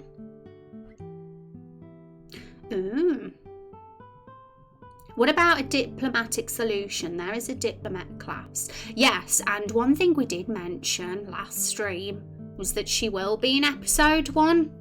That I'm going to have her as, well, very likely, unless we decide different, she's going to be the next class that joins our party. Because it felt like she's the right character to join us at this point in the story, because she's a diplomat and we've got a race rivalry here going on. We're about to go into the caves to face a horrible enemy of the humans. If the Lakefall humans are nice, they'll say to us, look, you're not going to be able to get to the caves without a diplomat in your party because they'll just murder you. So it feels like a route that could go to have a diplomat. I'm also excited to make some diplomat skills. And obviously the way she is as a character and the fact that she's a diplomat can help us as well, make friends with the reptiles if we wish. Hi Zexian, how you doing? It's good to see you. I feel like you've worn that necklace before, but I've never noticed it until now unless it's new. Yeah, I've got a few different ones. I've worn this one before. But as for if we can have a choice B, a choice C, I don't think so, because we're still in episode 1, and if we start having too many branches for the end game ending, we're going to just be like out here by episode 4 or something. And because whatever choice we go with is going to have consequences in future episodes to some degree as well. And it doesn't mean that both choices are identical. Some of them might have different little branches and things that have happened coming from them as well, from the other side quests. But we don't want to. I've said this plenty of times on stream, so you know where I stand. I'm not one to give an easy alternative kind ending, because it's too much of a easy one for the player to go for. Then I like to make them choose between two hard choices rather than give them a choice C where, be friends with both. And the only time I'd do that is if it was super hard to achieve. And a fruit could cause the victim to change into a different race and gender for a 20-hour period. That's a wild one, Oracle. I love it. Very, very interesting. And makes you smell very bad within a way that attracts rats and seagulls. Ooh. But yeah, that could work if it was not so much sure about if rats and seagulls would be the creatures that hang around the Everbloom Forest, but whoever does, we can make it so they're attracting them. I'll be back in a little while. Awesome and stable. And if we can't work the diplomat into the episode 1 story, maybe deciding to bring her in as part of the aftermath, which would help show that this conflict won't be the main focus for the rest of the game. That's true too. It's still very much flexible in regards to how we introduce her for now. But one thing I do feel is that we need another party member to join us when we go in the caves, because we've only got the Hero and Rose, folks. We've only got Rose and Hero. So we need that third party member as soon as possible. And she feels like the one that would be not the forced one. Anybody else would feel a bit forced to come into it at this point. But she, as a diplomat, she has a purpose, and it kind of blends well together with the next task. more. But yes. Another choice would be a fence-sitting one, but both groups end up becoming enemies. Yeah, well, they're already enemies anyway, so yeah, I kind of like the idea of, you know, I mean, we'll just think of these choices, guys, because I don't want to put too much on myself, because we're still episode 1 here, so we'll think simple. If we want to add more, we'll do it at another point if we feel there's a fitting, want to fit in extra, but we'll start simple.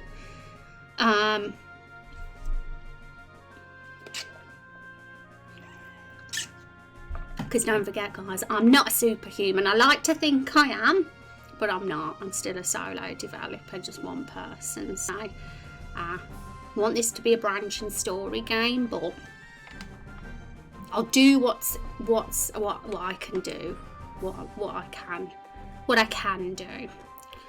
But too many branches could make it feel a bit watered down as well. And sometimes it's nice to have a solid, impactful ending for 2 things, rather than like not so exciting things, but 5 or 6.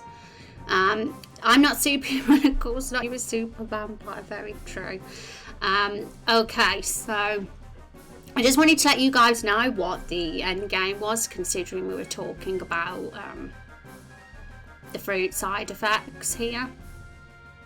So what we're feeling so far, just as an update, guys, this Zava had a list of really good fruit side effects from her RP in the past. She passed it on to us, and we've looked through them all. If anyone wants to have a closer look, they're in the ideas discussion channel, so feel free to have a look.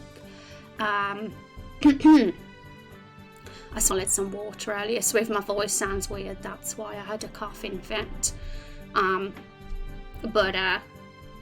Yes, we were thinking of how to integrate them into the story, because it's, you know, it's a very cool idea, very funny, a lot of room for comic relief with these ideas, and it's just a really interesting theme to introduce to the narrative. And I was thinking more of the perspective of making them part of the story and scenes rather than part of combat, because it's going to be too much work for me to make these part of combat when we've got quite an advanced combat system already for me to do anyway, with a lot of skills. So we don't really need to add too much on top of that, because it could just be absolutely wild to the battle system, too chaotic. So for that regards, I was thinking for sure more from the perspective of introducing the side effects as part of people's story arcs and the scenes. And it's kind of turned out from some ideas that Unstable had that some of these are very, very good ways to disable and disrupt or kill the enemy. So these fruits could actually be a really good weapon for the humans to use against the reptiles, or vice versa, if the human wants to, you know, dob the humans and be like, reptiles, they're planning on using these fruits against you. Here you go, we'll use them against the humans instead, and we use them against the humans. So there's a few. I mean, I'd have to look back through chat to remind myself of the number, the ones that would be the good ones to use in battle, but there was at least a dozen mentioned. I think there was quite a few that are going to be really good weapons. Are these effects going to be used on the PCs? I'm kind of imagining right now more on the NPCs of Lakefall, or all the NPCs that are the reptiles. Basically, the two opposite sides in the war: the humans and the reptile NPCs. So either the ones living in Lightfall or the ones living in the cave, and it'd be the way to disable them and win the battle at the end of the episode. It'd be part of the is a way to make it part of the scene and the story. because there's going to be a battle. It's going to be a big epic scene where either you're helping the reptiles or helping the humans. And there'll be a number of fights probably in between, but there'll also be cutscenes as well in between those fights where people are going to die, people are going to, be killed, be murdered, and that these fruits could be an opportunity to do that, because it's just a bit wacky, bit non-traditional way of handling a battle. Very Raindrop Chronicles humour, to use fruits as a way to do that.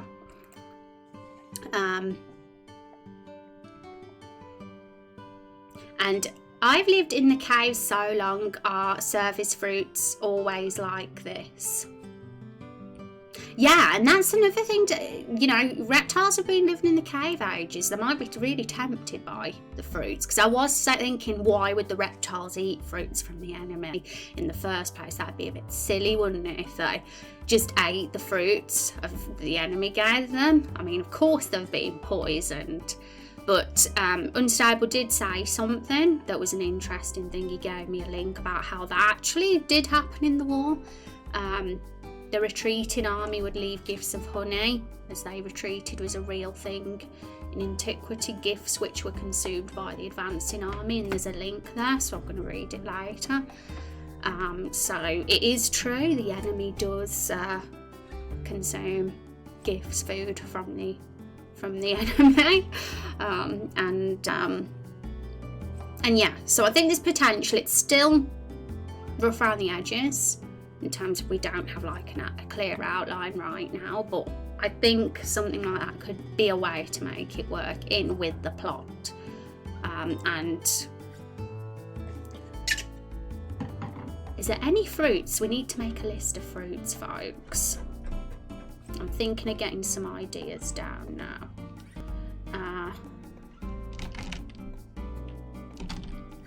So far, why isn't this copy and pasting? Oh, here we go. So far we have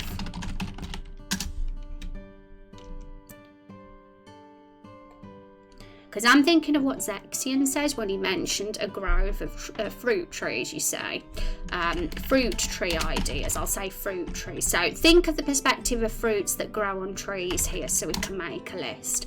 We're going to make, I'll probably end up making a map that has all these fruit trees on them, and that will be where we get these fruits from. We'll pick the fruits off the trees, collect them and bring them back to the village, and then at that point the Lightfall villagers will start eating them and unfortunately get some of the nasty side effects, and eventually of course the side effects will wear off and they'll be like, oh, what happened, and then they'll come up with the idea to use them against the enemy.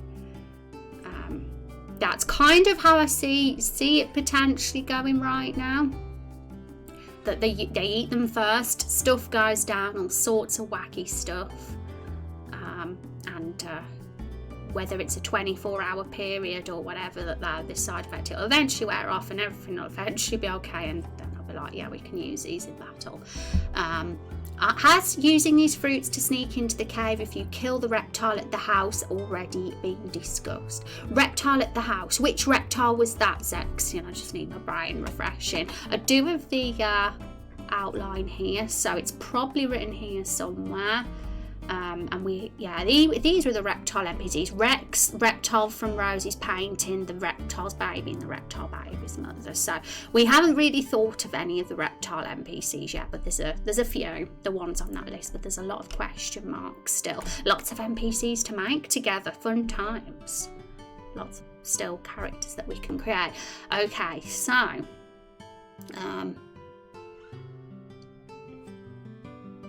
but using them to sneak into the cave could be possible too. That's another thought as well, because it all depends whether we find these fruits and get them before we go into the caves.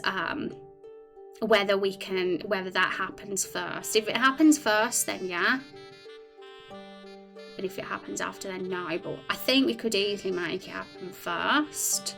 because we'd talked to Fiona Bookington, and she'd be like, yeah, I need my fruits, because that's what was promised to me from the trade, so go get them for me, and then we can go get the fruits, bring them back to Lakefall, and we wouldn't know what they did, you know, unless it was specified by the fruits, the sentient fruits, what each fruit did. Maybe they did with some. Maybe Fiona has some knowledge of some of the fruits, because we did say that Fiona has one of the fruits and became invisible to the monsters of the forest, and that is why she's so brave and why she just walks through the forest, because she has an invisibility power side effect from one of the fruits. So maybe she does have knowledge about what some of the fruits do, but she isn't aware of some of the more wilder and wacky consequences and side effects to some of the fruits. So some of the fruits could definitely have positive effects that could assist us, that's for sure. But we will be disguising ourselves as reptiles when we go in the caves as well, so we believe that will help us, even though it's not going to be a convincing disguise. A couple of streams ago, it was talked about finding a reptile at a house and either letting them live, making Rex happy, or killing them. If you made Rex happy, he'd help you get into the cave, but if you killed the reptile, we needed another way of getting into the cave. But because this was like 2 weeks ago, a lot could have changed. Okay, let me refresh my brain.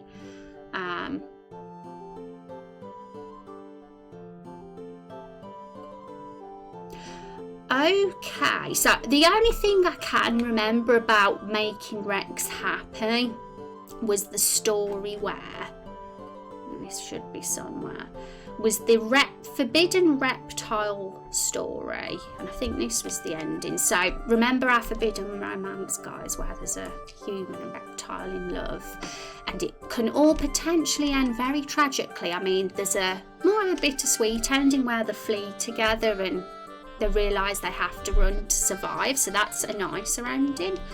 But there's also a sad ending where the reptile unfortunately gets killed by the human sibling or parent.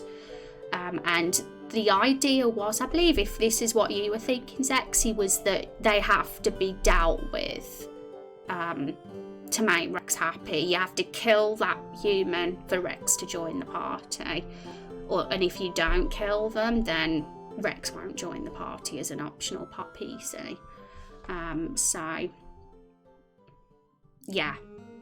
And we had a few ideas here, and it led to like loads of discussion about chopping off wings and tails if it was, you know, the other way around. In this case, it's a human that would potentially be amputated, but there was a few ideas. There was a Rexecution, banishment, amputation, and maybe you get the choice of what you do to that person, but of course you have to deal with them harshly for Rex to be on your side, because he's not going to take that kindly, one of his fellow reptiles getting unfairly murdered. So that human would need to be dealt with. That was the one story part I remember in regards to making Rex happy. I can't remember anything else unless it was something we wrote here, but it's very unflashed out. The other parts were here.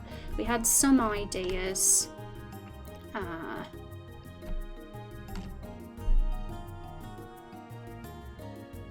So we had the idea, we had the idea of like, we'll be wearing reptile disguises, very silly costumes, not convincing at all. It was more for just comic relief than anything. And they don't believe their disguise, and we had the choice to either spare or kill the reptiles. And that it was very much a big blank after that. We said that we get a chance to see the reptiles' way of life in the cave and the home. They're probably not got an actual house in a traditional sense, because they live in cave tunnels, so it's more like their home is in the cave tunnels more than an actual house.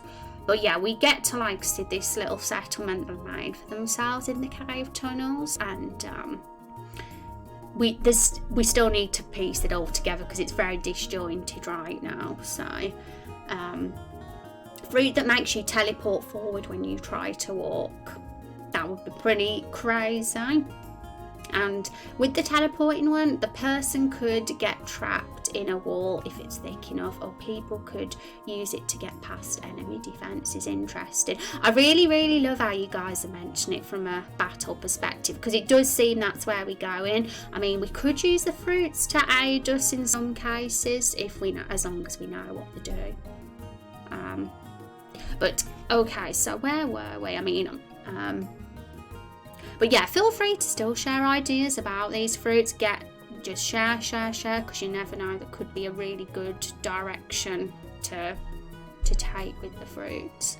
Okay, maybe while the comic relief is happening, the humans are somehow poisoning a reptile food store with the fruits. The humans are actually using the hero's party to be a distraction. They don't tell the hero they are doing it. The hero can find out later. All right. Using the hero's party to be a distraction. They don't tell the hero that they're doing it. That's interesting. I mean, I've got to reread that to properly take it all in. But from what I'm gathering, it sounds like you're saying that the humans of Lightfall have been a bit deceitful and not so honest with us as the hero and the party. And that would make us frigging hate the humans, right? I think it's interesting to have all these grey personalities in both races, where there's humans that we don't like because they're devious, but there's other humans that we adore because they're lovable, and same with the reptiles too. I want us to make some reptile characters that are adorable, but also maybe reptile characters that are not so adorable, so that we find it difficult with who we do want to have, who we want to stand by the end of the episode, because there's good and bad in all, right? And well, the humans could think of the hero as an outsider anyway. That's true. I mean, we need to somewhat make the humans likeable, because otherwise everybody's going to just side with the reptiles at the end if we make them too evil and racist and all these horrible things. So I kind of had the idea that the humans, or at least some of them in Lightfall, were very very welcoming to us as the hero, and making sure we was well looked after and felt at home.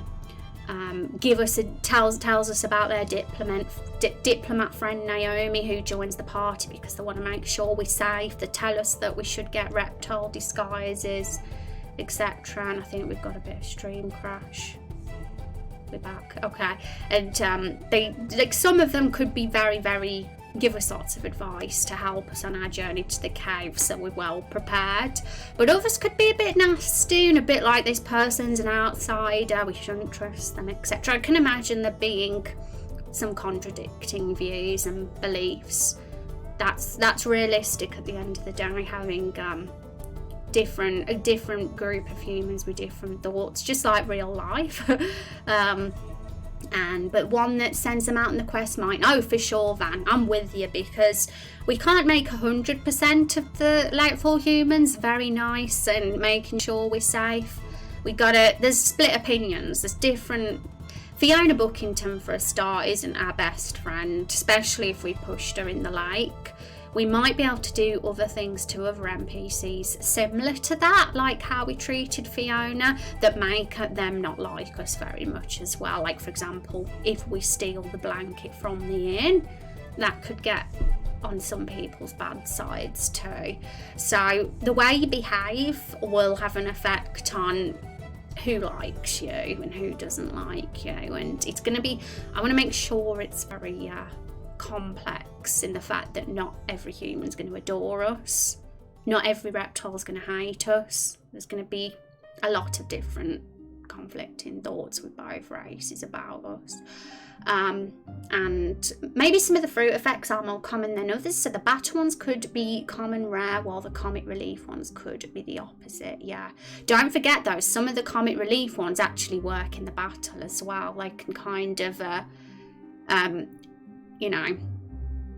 I forgot the ones Unstable mentioned now, but there were some really comic relief ones that could be used as a way to disrupt and make the enemy weak in a battle, and we can play out a scene where that happens, and it could potentially be some really funny moments. And fruit that's actually just a grenade that starts its fuse when it's damaged. Oh, and then it goes off. Oh, nasty. And so would the piece the person eats also blow up? Oh my goodness, yeah. That would be nightmare fuel for sure. And it could be interesting to play with the fuse time. Super long or super short, yes. So, ooh, actually Vandaloo just gave me an idea. What if there are 4 endings? The reptiles take back Lakefall because we chose to side with them. The reptiles take back Lakefall because the choices we made let them trick us. The humans wiped out the reptiles because we chose to side with them, or the humans wipe out the reptiles because they took advantage of our choice. Interesting, Zexy, because I like that because we still keep in those 2 core endings, in that it's either humans winning or reptiles winning.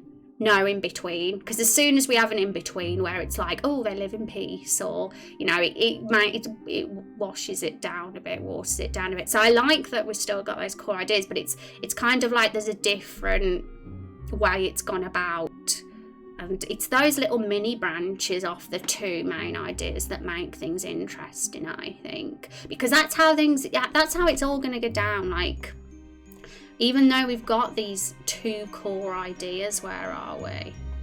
These 2 endings. Oh my gosh, I've lost it now. Here it is.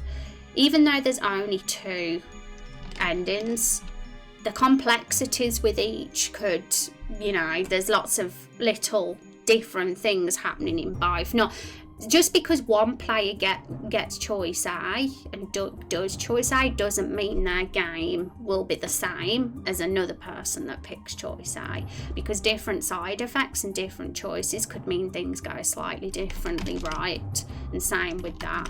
So it's not like, and that's kind of how I see it. So I think that something like you've said, Zexy, could potentially work. I've got to read it again after stream so I can take it in a bit more. And a bit properly, but from first glance it looks an interesting way to think about it, because things are complex, aren't they, guys? It's not like every choice you make results in the same thing. The butterfly effect, you know, little things happen and can change everything. But yeah, okay, so I was thinking of coming up with some fruit tree ideas, because that'll just give us a bit of an idea of what the fruits are actually going to be. So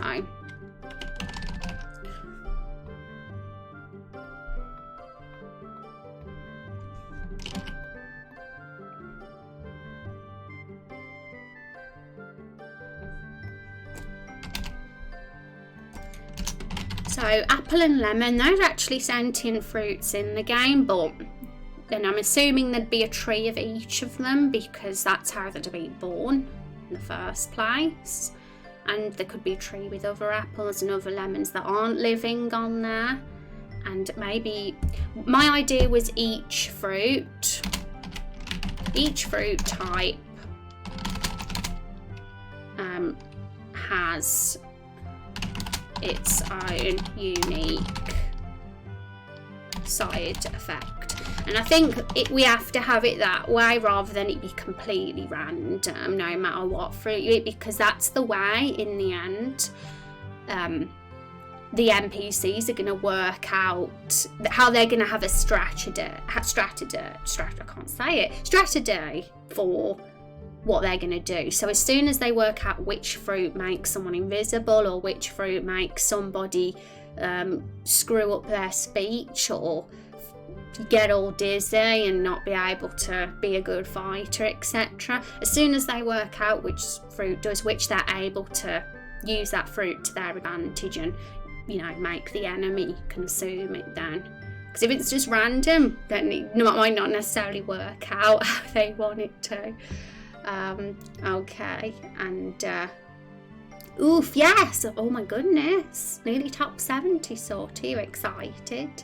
Fruit-based status effects, I dig it. Thank you, Vagabond. Yeah, we're going very wacky here, very fitting. I always want to keep very the same vibes, because we got a wacky humour in Raindrop Chronicles, so anything that approaches the story in a really quirky way, I'm all for it. So we've come up with the idea of fruit side effects and using them as a weapon in battle, as a way to disrupt and disarm and potentially kill the enemy. And I need to collect the ideas that Unstable had earlier on in the stream, because he looked through this list and had some really cool ideas of ways to make the enemy suck in battle from which ones they'd eat. And it has a potential to be a very goofy bunch of scenes in the battle. Not your traditional battle, that's for sure, with weapons and blood. Just enemies eating fruits and dying and failing. Okay, LOL, yes, I'll read what Zexy said in a sec, 'cause I see that they've said something up there, Zexy. Oranges obviously cure poison and sickness. Oh yeah, orange trees. I'm a noob when it comes to fruit trees, so I'm going to have to Google it. Types of fruit trees. But feel free to share in chat, guys, if you already know some. Apples are preventive. Keep the doctor away. Yes. Feel free to share. I'm going to be collecting any specific ideas in the VOD when I look through it after stream and putting them in a notepad file. And some of them will make the shortlist. The ones that will make the shortlist will be the ones that are more likely going to be workable in the plot and fit for being something that will work. But I want all the ideas. And don't worry, I collected them. Thank you, Zaiva. And so I have another question. Are the fruits the humans using, the fruits the hero will fight? Can these fruits talk? No. These fruits are non-sentient. And the reason for that is because the fruits would never, ever give us access to real fruits and allow us to kill them and consume them, because they're very protective of their kin.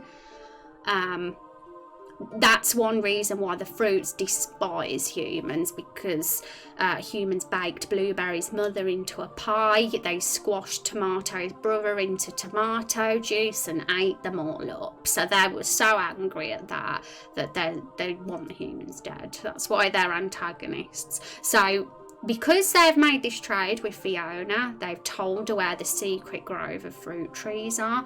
They're trees that didn't come to life from the spell, because not everything is alive in the forest. The spell is still, it's a very gradual spell over time. So only a few things were alive in the beginning. It's slowly getting bigger and bigger, isn't it, over time? And we don't know whether it stopped after the third, or is it the fourth generation?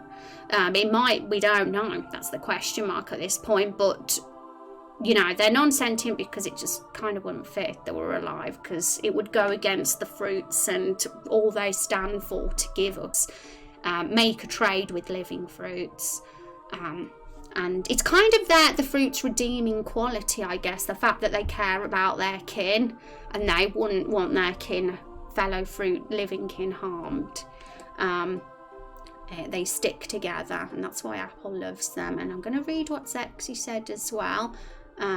Exactly, so if you try to get in the middle happy ending, it turns out that the humans and reptile didn't want peace. So if the player tries to force peace, it turns out elements of each faction were just taking advantage of your naivety. Interesting. I'll read that later on as well, Zexy, because at some point I'm going to want to go back to this sheet and kind of put more boxes and ideas onto this and expand it, because by the end of this story suggestion, I want this main quest outline to be really full and really well connected and very, very everything decided, basically. Where are we? Here we go. Please don't eat me. Apples could literally keep any healing away from you.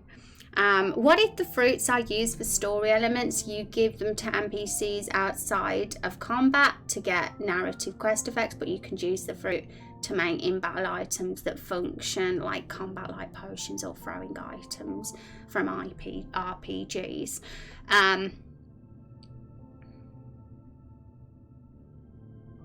items from RPGs. So, I mean, right now we're thinking of it wholly from a story narrative perspective rather than the items being anything that helps us in battle. Because, I mean, I'm not saying we won't, because we haven't had an item stream yet, don't forget. So there's definitely potential to do something in regards to that. But right now I'm not overcomplicating things in regards to the battle system, because we've got quite a specialised and very busy skill tree as it is, with everything you're able to do. Every single playable class has their own specialised skill tree, so things could get pretty wild and chaotic if we have too many mechanics with the battle system. But you never know, there could be a fit. We haven't thought of items or anything like that yet, and you never know. But and we have crafting is probably going to be a thing in our game, so you never know. There's probably an opportunity to have some items that you can use. I think that would be cool, but I'm completely wiping battles from my mind for the next couple of months. We'll focus fully on story for the time being, and the reason for that is so I don't die of being overwhelmed. Because I've made it a rule now for me. I'm not going to do any battle stuff until all the scenes and story are done, but only for the first playable build. I don't mean the whole thing, by the way, because otherwise we won't be doing any battles until next year or the end of next year. So until main quest 1 and 2 are done, I'm not going to implement the battle stuff. I'm going to make sure all main quest 1 and 2 scenes are done and dusted and out of the way and perfectly implemented first, because the way I did it before was that I was just doing all the battle stuff when all the scenes were really unfinished and messy, and it kind of just made everything a mess and very, very disorganised the whole game and project. So I'm kind of focusing on one element at a time now. So story, dialogue, scenes is like the first thing. Then it's all the behind the scenes work that's happening in the background, like the variables, the romance system, the moral system, all the bits that build the actual game and make it a game. And then the battle stuff last, as a thing on top of everything else. But yes, at some point we will be going back to the combat stuff and having an item stream and all that fun stuff, but it'll be when we're having a break from the story stuff, you know. So all in time. Okay. So, orange trees. What else have we got? What other tree types? Because we're going to have a lot of fruits, guys, that have a lot of different side effects. So, cherry trees are a thing. Pear trees.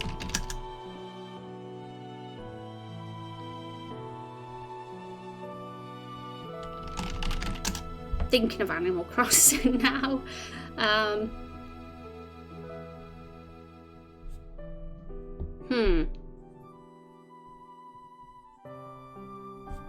Banana trees.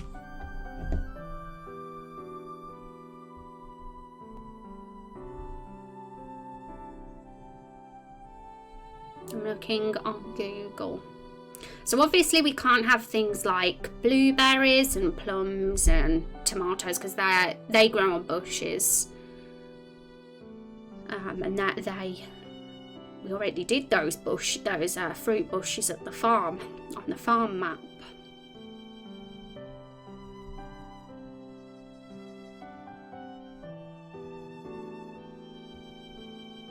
Coconut. I mean, we're not really tropical, so I don't know.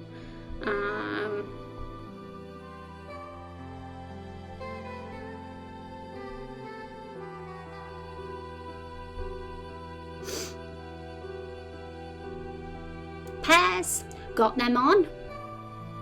Plums grow on trees, do they? My gosh, I'm a noob. See, it just shows I'm such a noob when it comes to things like this.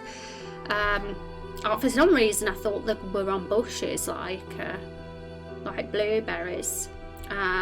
Grapefruit trees, are they a thing? Avocado, they're on trees, right? I'm not one for growing fruits and when it comes to gardens and nature, you can, because I'm a hermit. I have no experience with this. Pomegranate, cool. Figs. We can, if plums grow on trees, we'll add plum. If it does, that could have been where plum was born as well. If so, lime.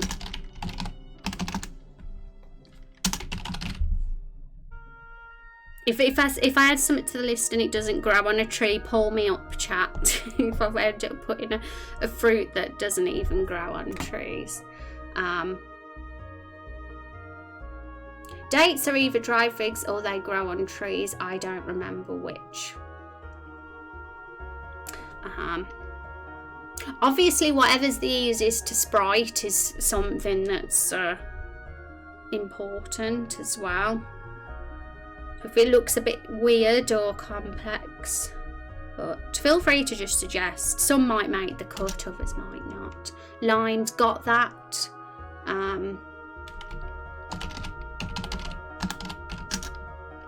Apricots, oh yes.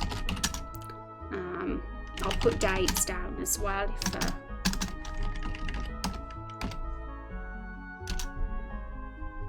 grapefruit, is that one? Avocado.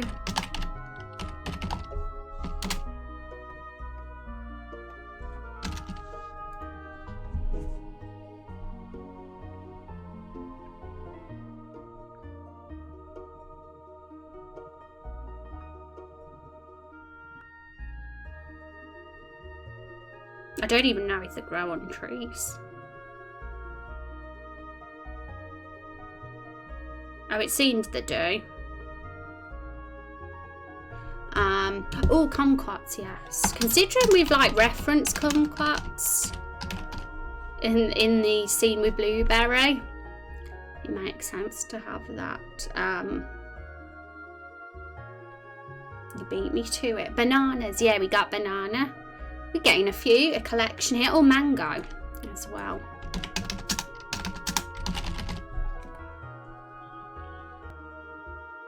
Completely off topic for today, but I felt it should be recorded. In the driest part of the desert where water is incredibly rare, usually only 10 centimetres of water a year, there is a race of sentient crystals, the result of a magical experiment which escaped those whose culture values the lack of water, and who grow by absorbing certain minerals into themselves and reproduce by asexual budding. Oh, cool. Interesting. Yeah, the desert in our game, of course, in regards to raindrop, probably doesn't get the raindrops very often. I mean, deserts sometimes get rainfall, but it's rare. It's rare compared to other parts of the world, so it's like they're a bit more few and far between in regards to the raindrops over there. Peach, got peach. Mulberry. Persimmon, avocado, got those ones. Tangerines. A word I can't say. Coconuts. Yeah, I was going to put coconut down, but I wondered whether it was too tropical for the everbloom forest. Because the coconut trees look a bit different to normal trees, don't they? So I'm thinking of what like sort of grows on a traditional tree. So I wasn't sure about them because of that. Nuts, walnuts, pecans, such interesting. Okay, so nut, walnut,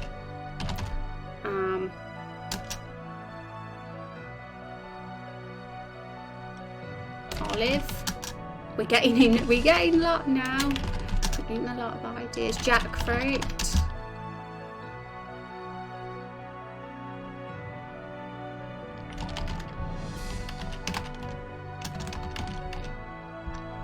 Cherry. cherries. Yeah, we got a cherry tree. It was one of the first ones. Right, I think we're getting enough now, folks. Star fruit, got that one. Okay, so we'll go for these ones for now. Think how many do we have here? We'll make the list. 28. Yeah, I can't see us having any more than 28 side effects. Otherwise it could get a bit wacky and a bit too much work for me if we have too many. I mean, some of these we might not even have all 28. We'll only take on the fruits that are actually going to be an essential part of the story and necessary, I think, so we don't get too over the top. Right, so side effects. Now, I want to go back to what Unstable said, because Unstable had some really cool ideas about how they would affect the enemy in battle, and I think now the side effects we want to at least look at first, because they're more linked to what we're doing. So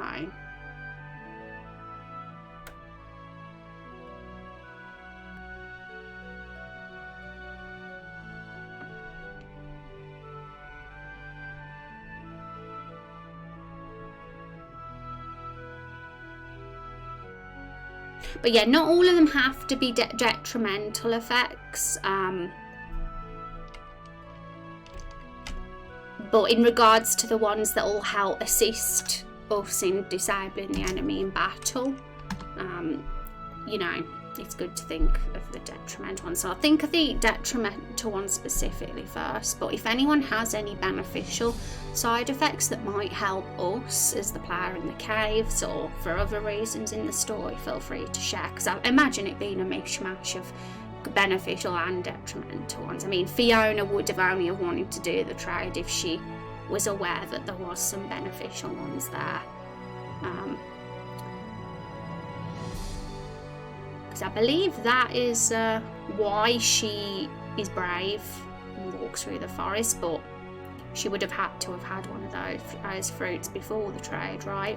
Unless they give her that one as like, here, trust us, have this first. We're doing trees only because grapes and pumpkins and stuff could work. Yeah, just trees. It's going to be a grove of trees. And that's where every fruit's going to be, just for ease, making it easier. Because we do have a farm a bit farther out, and there's a lot of like bushes and with fruits growing on those, like tomatoes and blueberries, but that's a bit further out, so we'll just keep the grove to just trees, because Everbloom Forest itself doesn't have a farm. The farm's a bit further out.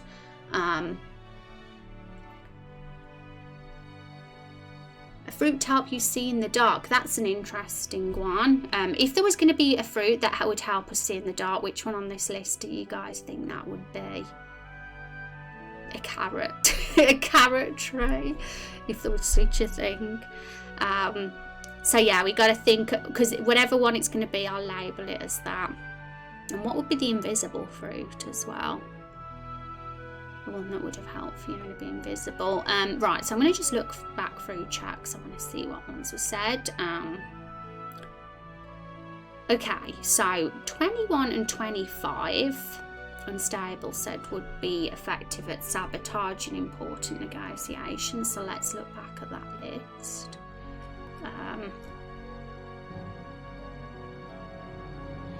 I think I need to make another document for this actually. We'll just do it separately. So I'm going to say here, fruits side effects.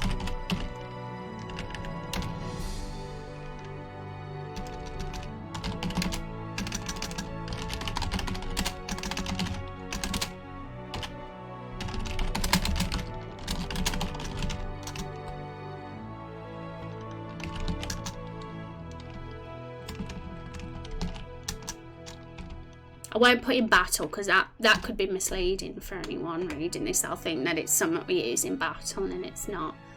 I mean, it is going to be used in the battle, but in actual scenes in the game, not in the battle. More story narratively.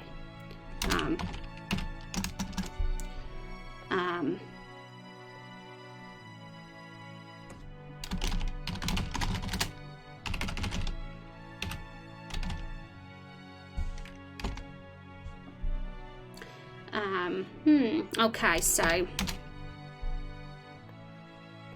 going to copy and paste the ones that were mentioned, but this might get expanded over time. Side effect: person becomes oracle, speaking one truth about each person they meet before being able to have a logical conversation. Interesting. That could be very revealing. And that sort of thing could be very, very cool. Finding out things about people that we shouldn't be knowing.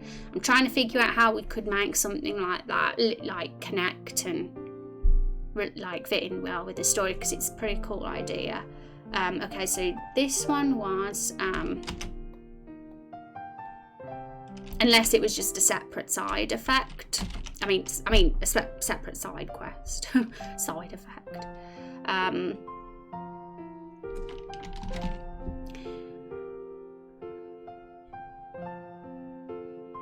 So that was 21, and was it 25 was the other? You'll be very easily insulted or hurt and may be withdrawn. And what was said about it? Effective at sabotaging the port.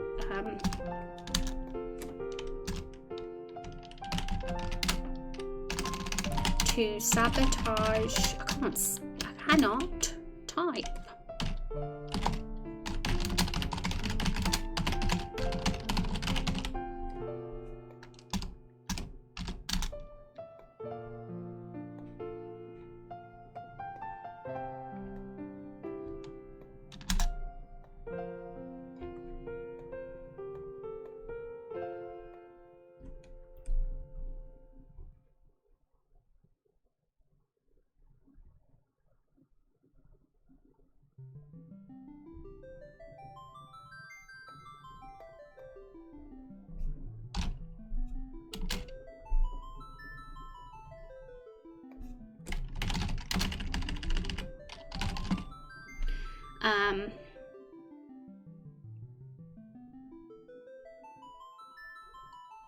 So that was an interesting perspective on that one.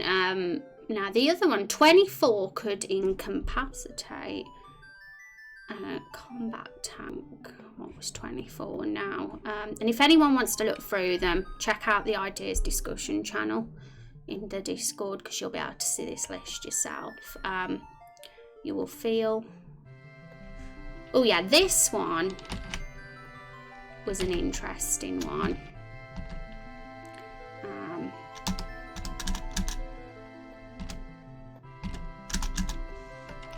And I think it got mentioned here that 24. I'm looking through all of our chat today to remind myself of what was said here.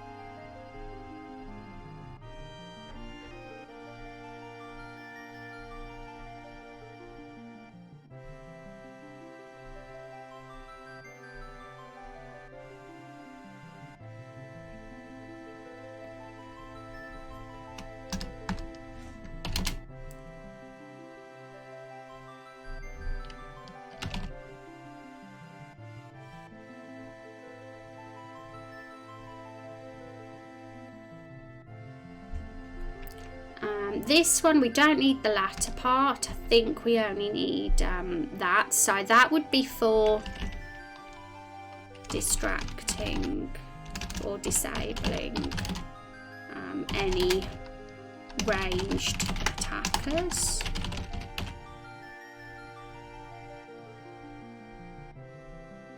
But it's like, how would we get them to eat the fruits in the first place? That's the question. But I'm sure we can think of smart ways to do that. We'll think of that bit after. Okay.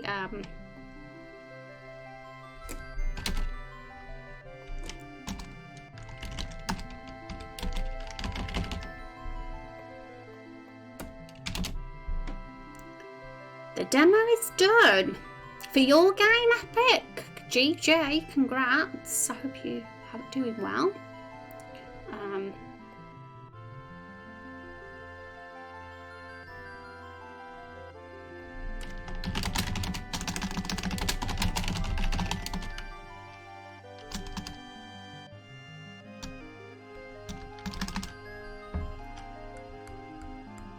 Yeah, that'll do. I was going to write a bit more there, but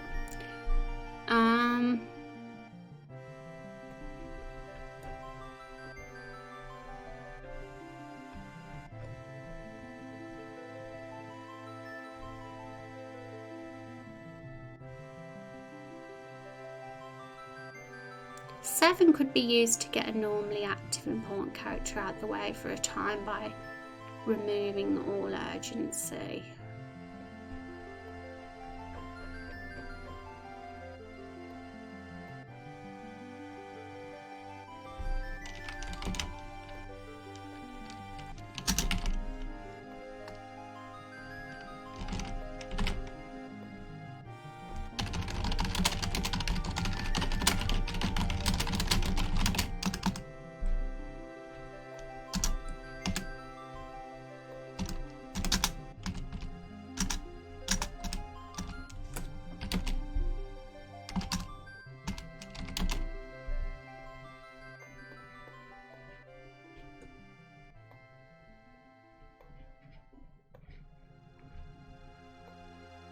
I don't know why the formatting's so weird on it on Google Docs. There we go. And it's good to go. Well, congrats. How long did it take you to do that, and how long is your demo?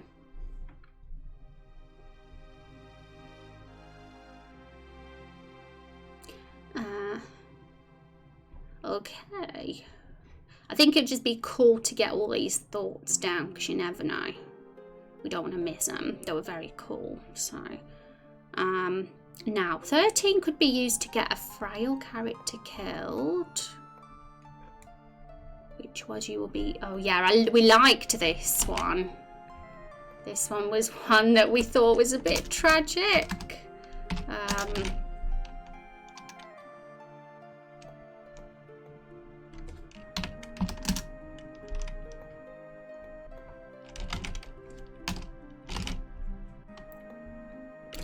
For getting frail character killed. Why anyone would want to kill the frail one, I don't know, but it would be a way to kill them, that's for sure, if they ate that fruit. 2 to 3 months. GG. And there's me. 10 years before releasing a demo. A bit of an exaggeration, but you know what I mean. Okay,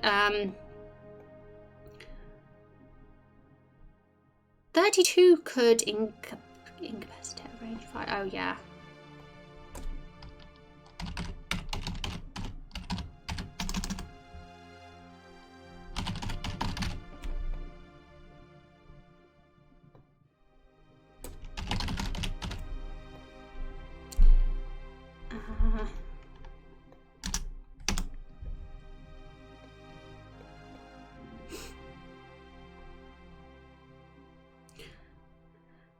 T3 could be used to prevent a heal type character from healing attempts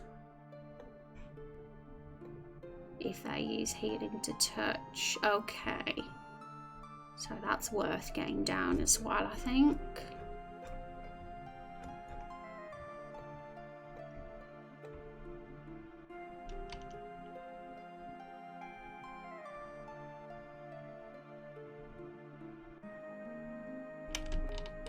I'll only copy and paste the first bit.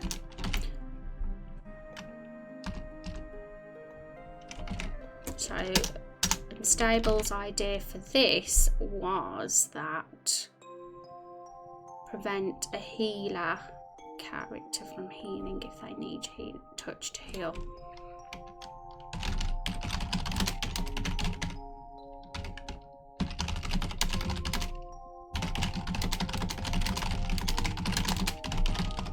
Super creative, actually.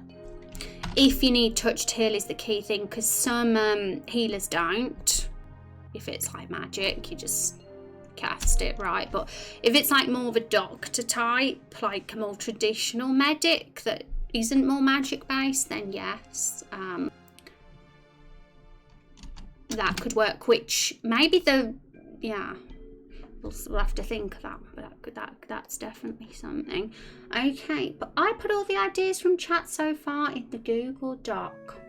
Oh, did you? Are they there at the bottom? Has it not refreshed for me?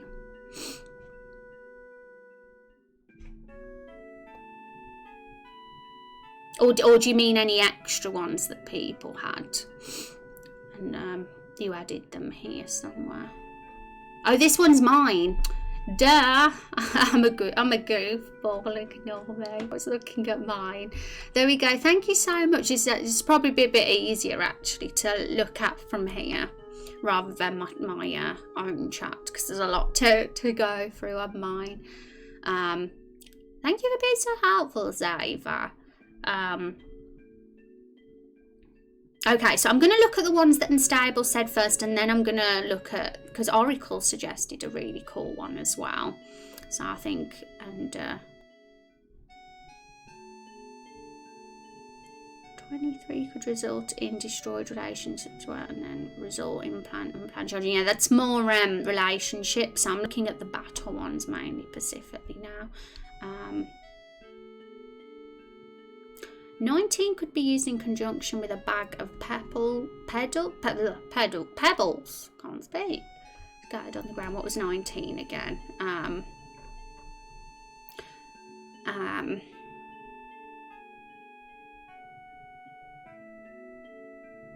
You become about every little imperfection you see in anything and anyone. Bag of pebbles. I'm trying to figure out how bag of pebbles would work with that one. I'm being slow. Okay. 22 would eventually want to make people gag the character, yes. I liked that one. Change to a different race. Makes you smell very bad. That's a good one too. Makes you teleport forward.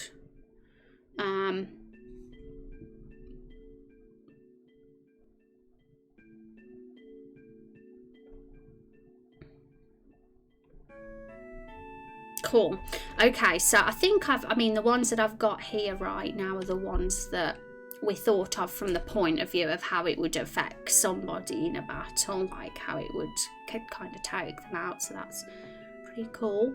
I don't know if there was any more specifically on that list for like, but this was an interesting one. Hang on, let's go up.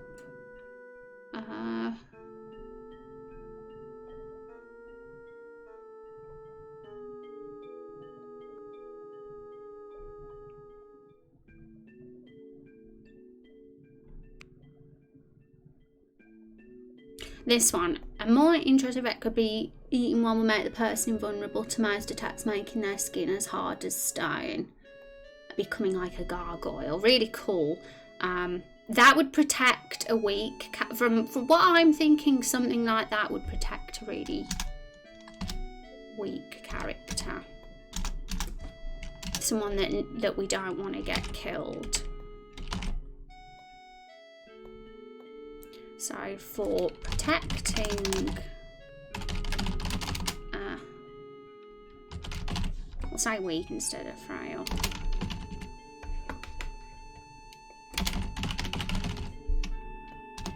For protecting a weak character,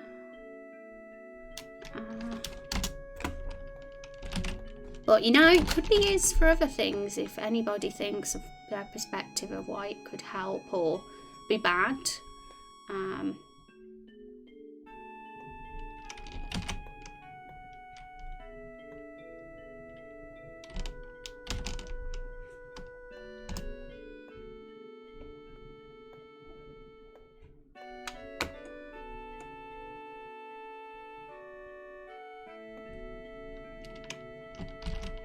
Make person vulnerable to most attacks. Okay, so make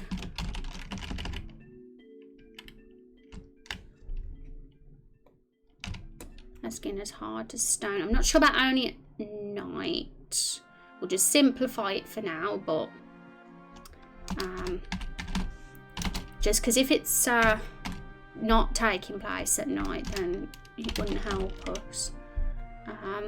So make the skin as hard as stone, so then should become a go, and therefore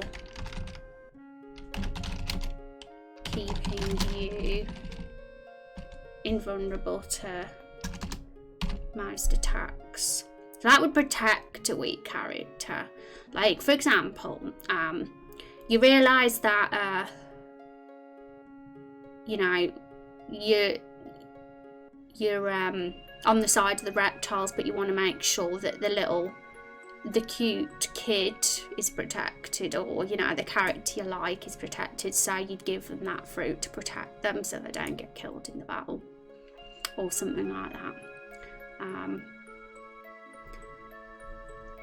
Wrong chat. No worries, sort of, that's fine.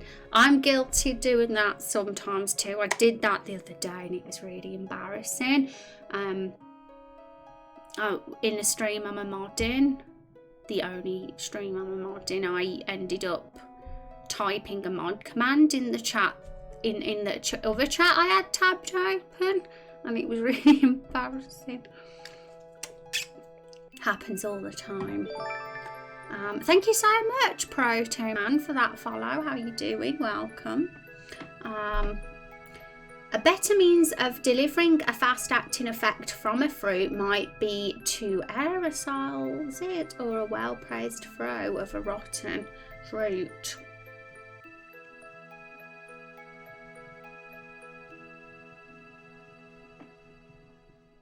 A fast-acting effect. How do you mean, Unsavages? I'm being a sly one again, not grasping that one. But okay, so I think we've got the list of the ones that are more for like would help more in regards to the enemy. But we still got more. Thanks, Ava, for listing those, because they'll be useful. Some are more like for relationships, I notice, like in ways to kind of bring a bit of comic relief to some little scenes in the game if we wish. I'm gonna eventually as well make a list of those too. And do more. How about yourself? Not too bad, Proto. Getting in the thought process of thinking of cool ideas for our plots in our game, because we're making an RPG here and it's fun. Effectively prepare the fruit so it can be inhaled instead of ingested. Also make for an interesting combat concept. Oh, okay. Yeah, because obviously eating it is the obvious thing. But thinking of like how this would work if like we wanted the enemy to eat them so that they'd really struggle in battle, we'd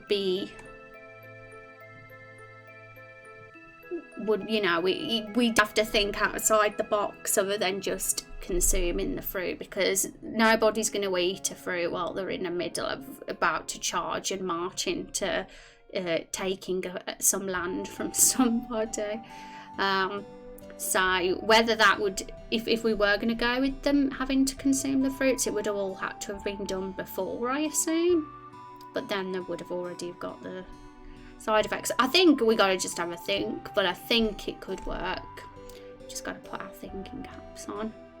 But I really like the ideas. I think there's some interesting moments potentially in scenes and funny moments from some of these.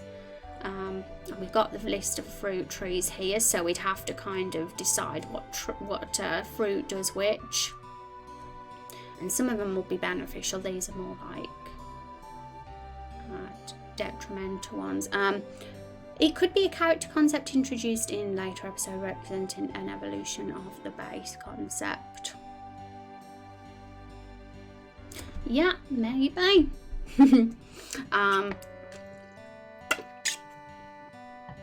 But yes, the fruits themselves are very episode 1. I mean, I don't know if they're going to make a comeback in future episodes because we kind of are moving on to other lands and other plots. So this is like really kind of something that's part of episode 1. Unless of course they become some become items that we use to help us or in battle, which, as we said, we're not doing now, but will soon later on in a few months down the road.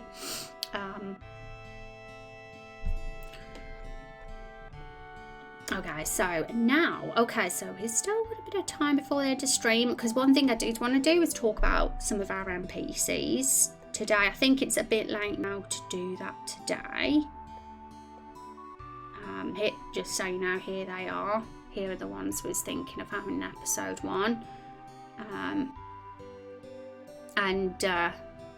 wanted to like expand on their stories a bit and ideas for those NPCs and how they can fit in. But we'll do that on Friday's stream, because we'll have more time then to really go into detail about those guys. But we can just carry on doing this today, making a list of fruits. I'm going to bold these to stand out. Actually, no.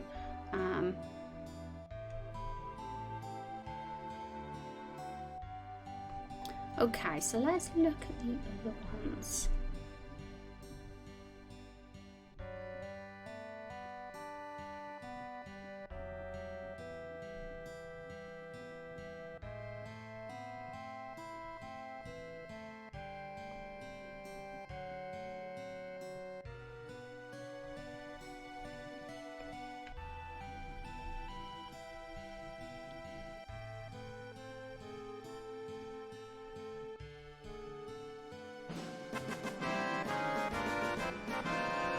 Rex, 38 months sub to the most amazing woman in Hollywood. Thank you. I'm gonna blush. Sub to the most amazing woman in the whole universe. Thank you so much. How are you? 38 months. My goodness, that's a big number. Like the biggest number ever on the whole of Twitch. Well, for me it is, because that's the longest I've ever been streaming. It's crazy to think I've been streaming 38 months. Well, being an affiliate for 38 months. I've actually become an affiliate within a couple of weeks, so it might as well be 38 months since I've been streaming. How you doing, Eva? Welcome to the stream. Hope you're having a good day. How has the stream been going? Not too bad. It's one of those times when we really getting our brains going with all the ideas. That's what these streams have been, and everything is very disjointed right now. All we know is that we've got cool ideas, but we don't know how to kind of make them work just yet. But that's the whole fun of it, thinking of how it's all going to fit and what be worked into the plot. So that's one of the reasons I'm having a week off next week, because I need to get some time to collect everybody's ideas and kind of organise everything, because I am behind with looking through the VODs, and also just so I can, not get overwhelmed, because if I'm streaming, doing new content and doing old content, I'm going to start to get overwhelmed. So I think a week off is needed. Okay. But that won't be until next week. I'm still streaming on Friday, everybody.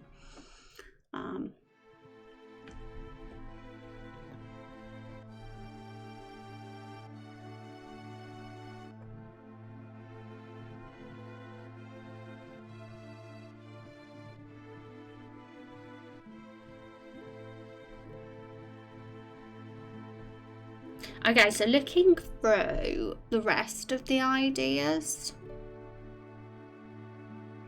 there was a lot of really funny relationship side effects.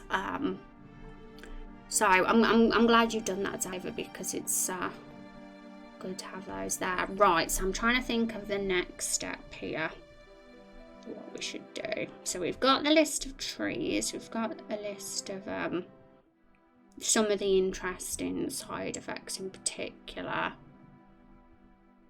but I think a story outline is needed as well. Hi Rose, how are you? Hi Necron, how are you doing? Welcome back to the stream. How are things going on your end?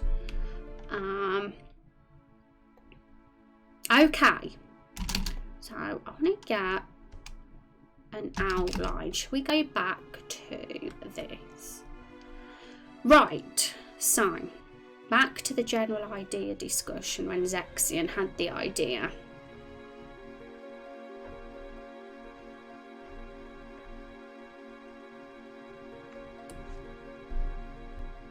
Right, so Fiona and the fruit were making a trade. This was happening before we meet Fiona ourselves. This is stuff that already happened before. And they are going to provide her with a bunch of fresh produce and the possible location of some wild fruit trees nobody knows about yet.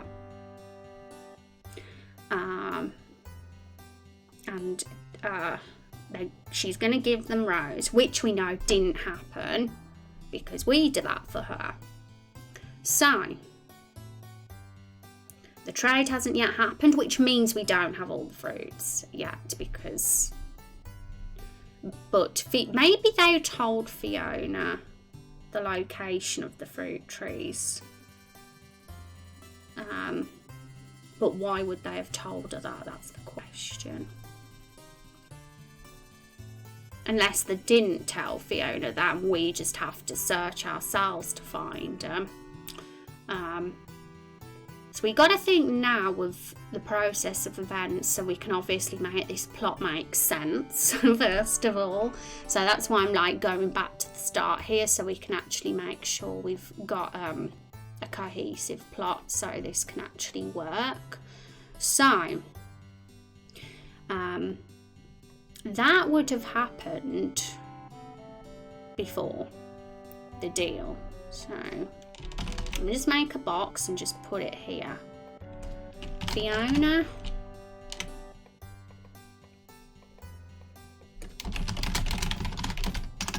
Made a deal. Rose. Fiona gives the fruits Rose.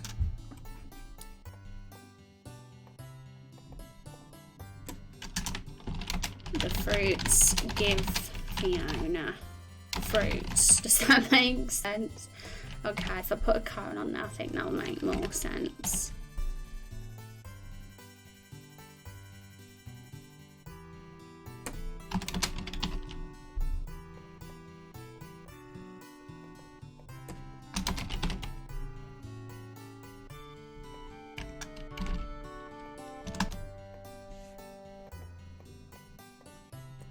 So that's the deal.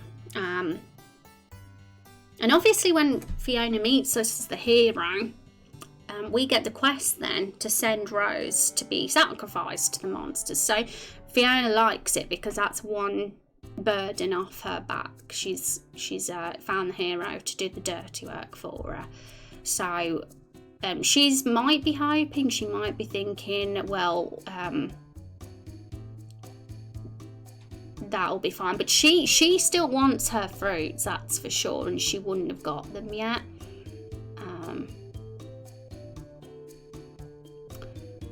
More than likely she wouldn't have got them yet anyway.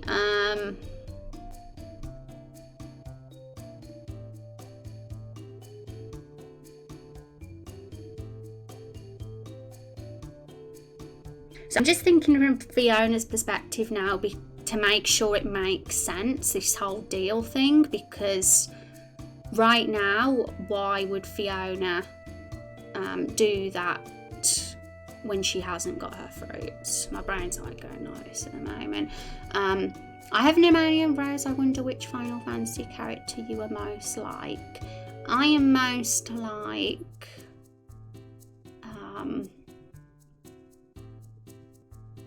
I'm trying to think of a really silly character, but I can't think of one. I'm most like the Moogle.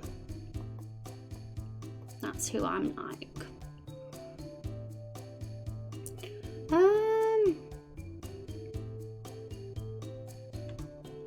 Okay, so let's go back to the ideas channel.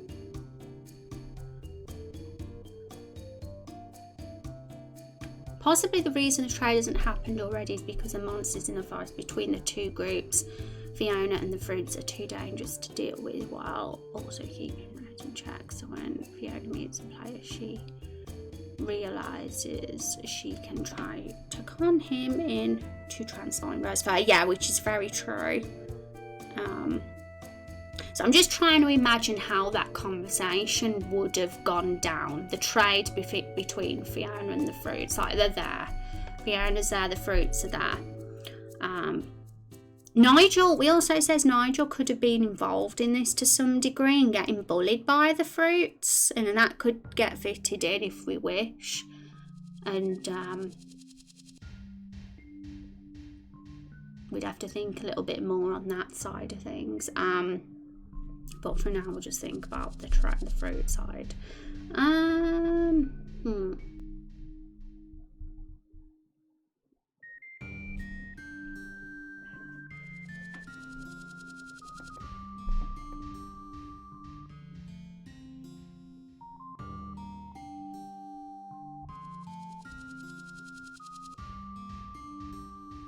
Because I don't know if we ever, I mean, it's good to think of the scenes and what has happened before the present day begins, so things are cohesive and stuff. So I'm gonna like plan that. I'm gonna just like think, but my brain is like literally not. I doesn't have a clue where to take this right now. So you're getting me when I don't know what I'm doing basically. So, ow, I've got a cramp in the needles.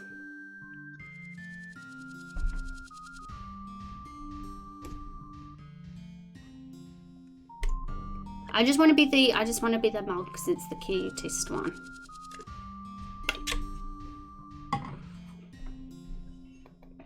I'm not a human.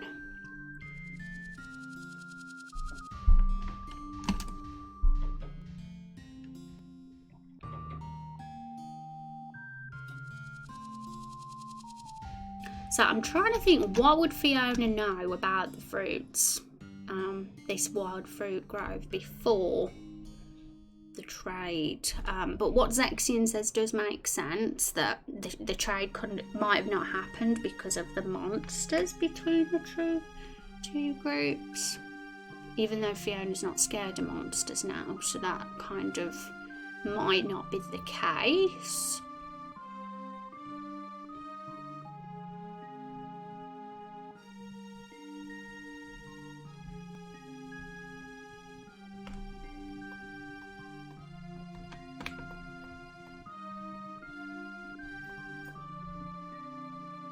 So this is the most challenging bit right now about doing all the story stuff, is kind of making sure it makes sense. Like you get all these plot ideas and it's like making sure they work together, because right now it don't make sense. Let's be honest. So we're gonna make it make sense.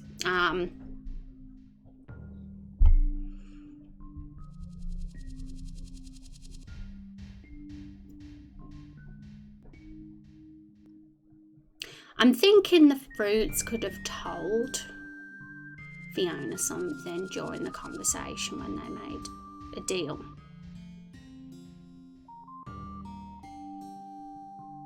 And Fiona would have come to this trade on her own. I'm going to just expand this, put a little bit more detail in here. So, Fiona meets up with the fruits alone. So no Rose, no Nigel, just her on her own. She's brave. Well, why is she brave? That's the question. because there was a few things that got mentioned about why she's brave in chat a few streams ago that went beyond the fact that she's had a fruit that makes her invisible, because at this point in time she hasn't got the fruits yet. She doesn't know they exist, so she hasn't consumed any fruit. She doesn't have any side effects, so she's brave for another reason. And we said it could just be a personality. Since her parents died, she developed this sort of personality where she doesn't care, she just does whatever. And there's a few good ideas, so I'm gonna bring those in at some point on our this might need the week off, because there's about a bazillion different chat ideas I've got to add to these sheets, and it'll really help just flesh things out a bit more. So the only mix up with the fruits alone, she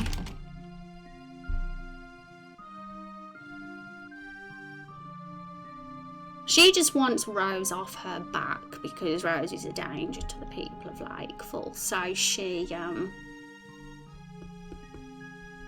somehow finds out that the fruits want her, but she might not know that yet. The fruits, she tells the fruits, hang on. So why is she meeting up with them? That's the first thing. She either is meeting up with them just because she wants to know where these fruits are, because she wants more. She wants them for the villagers, or she's meeting up with them because they're bullying her brother, or both.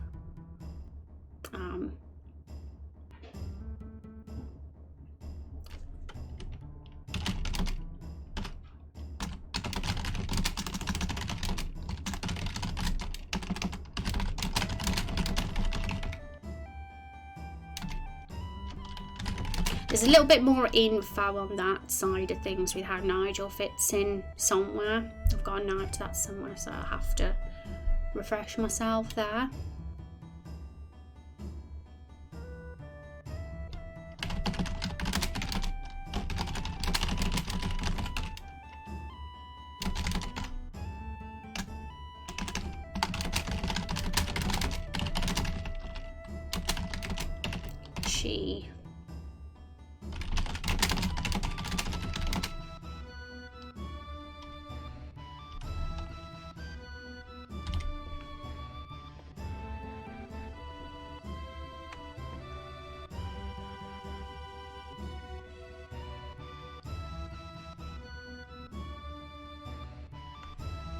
Or she wants to find out the location of the wild fruit trees of the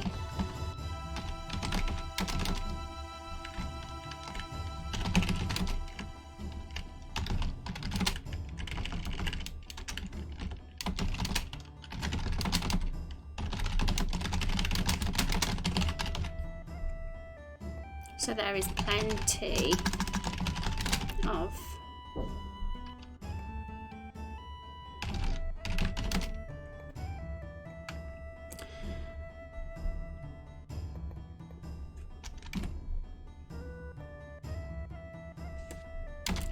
or both. So that's her motive for meeting up with them, because they're bullying her brother and she wants them to back off, or she wants to find out the location of the hidden grove of fruit trees.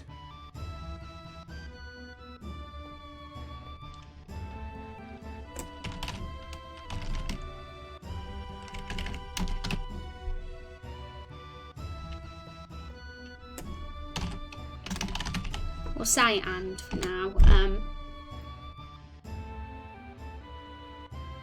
She's a brave little girl, basically. She's probably one of the only Lakefall villagers who is willing to walk into the forest so boldly. And she definitely knows that there's living things in the forest. Some of the others are a bit more ignorant of that because they're all hiding away.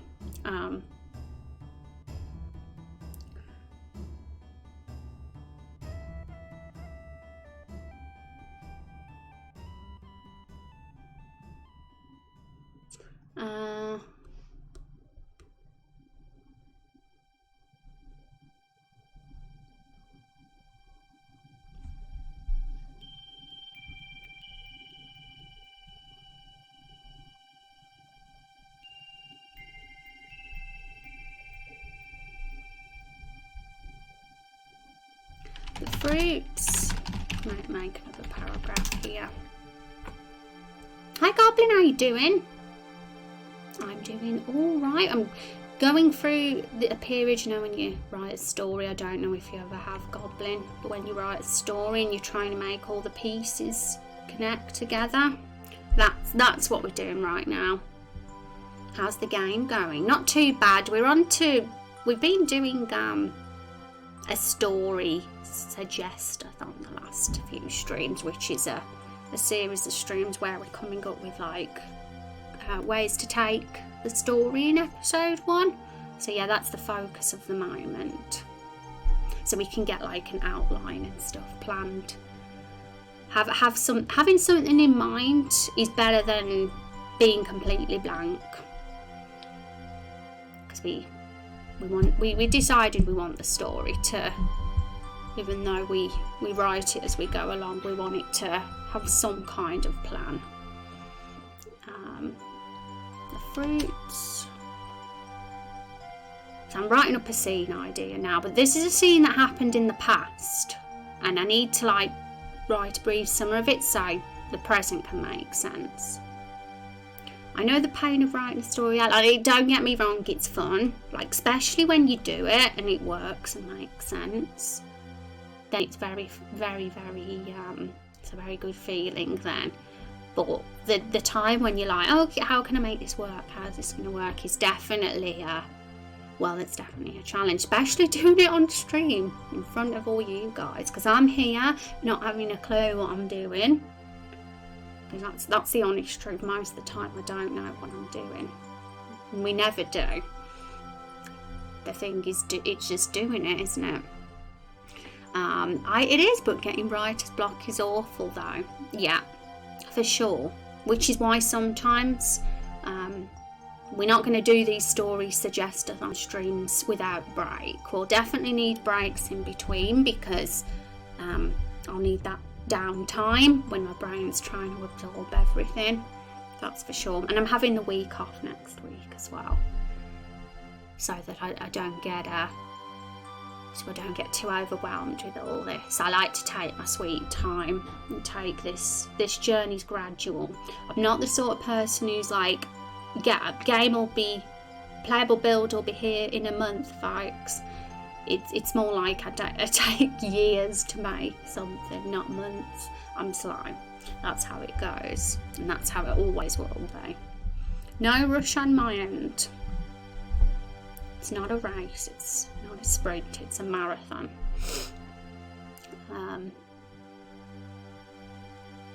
The fruits,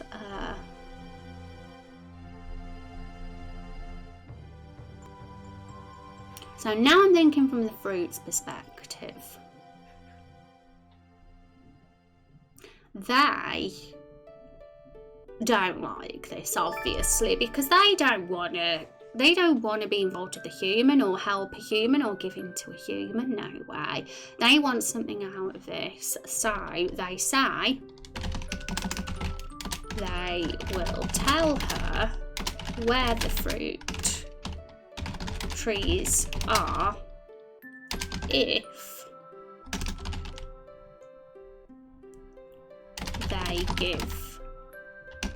if she gives them Rose the Vampire, which they need. They need Rose the Vampire because she's got blood, which is a special ingredient. That is their ultimate thing they need. And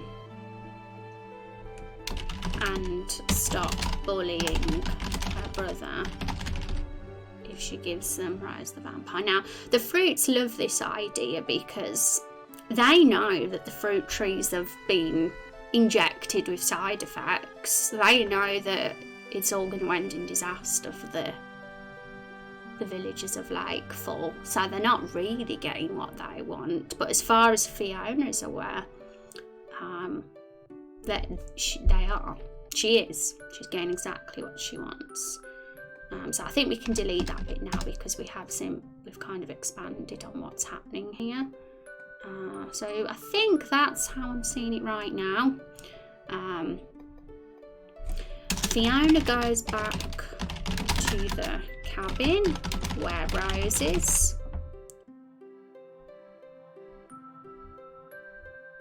And maybe she met them on that day. Maybe that's why she actually went out into the forest. Or you never know. But she goes back to the cabin where Rose is. The hero appears.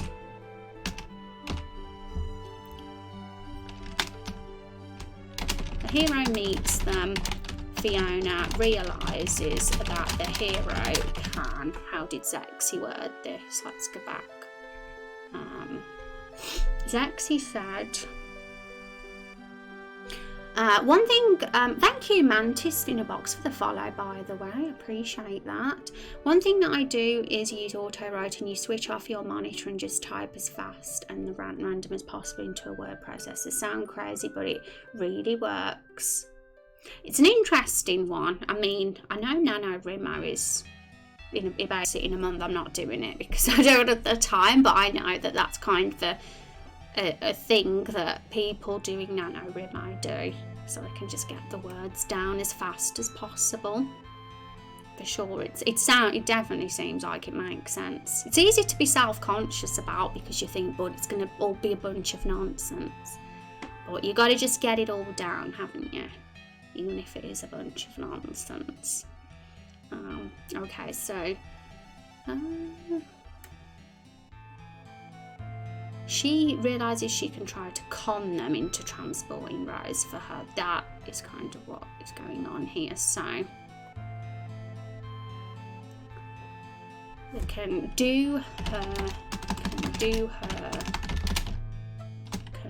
can transport Rose for her. Monica, thank you for that follow. Thank you, welcome to the stream. Mining new ideas if you have a block. True as well.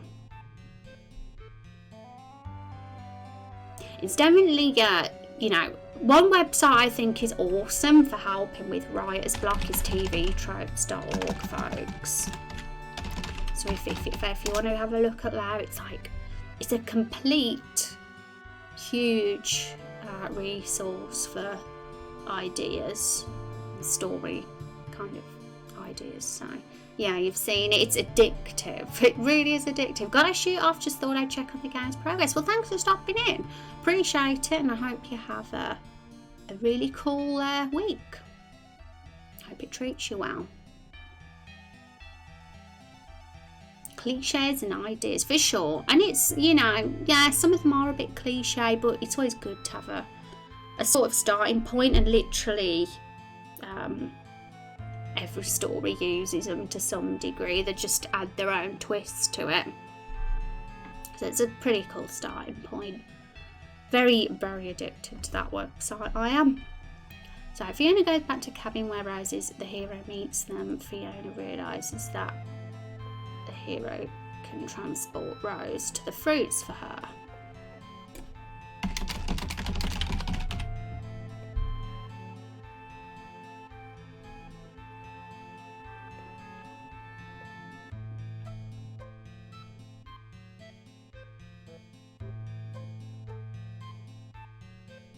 So the question is, why is Fiona so lazy? Why doesn't she just do it herself? Unless there's a reason she really doesn't want to go back there, and she's a bit frightened of the fruits deep down.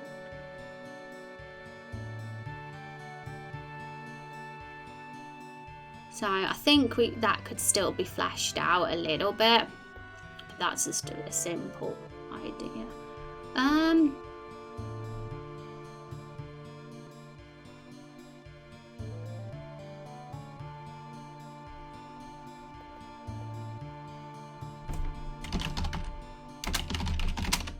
So I'm going to just label this as main quest 1 because that's main quest 1 before.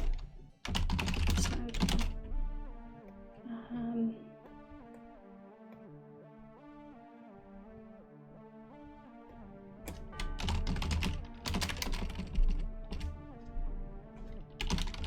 MQ1. That way we know when it happened.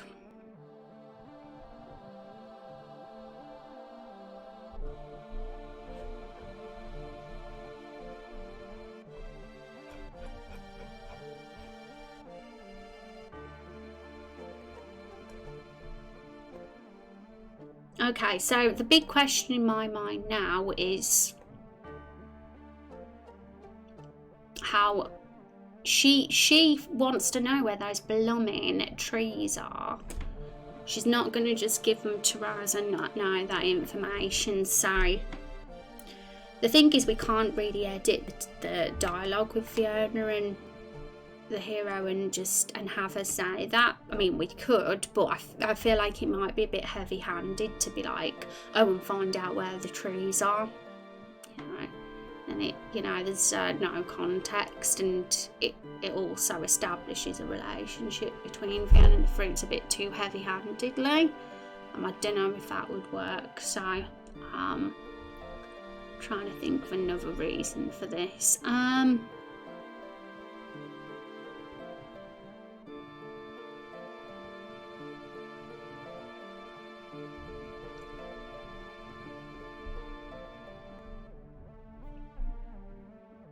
So I'm going to have to get my brain into gear to think of how to make this work. And it's definitely workable, like, it will make sense. It's just a bit, got to think from Fiona's perspective and a little bit more, develop the character a little bit more. And what she's thinking. Okay.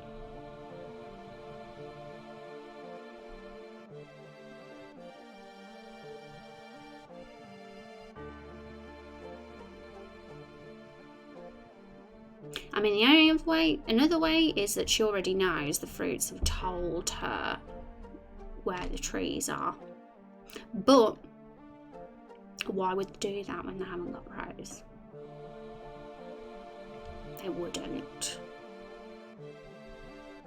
Yeah, I'll have to think about that a bit more. It's a little bit of thinking there. But got a rough outline.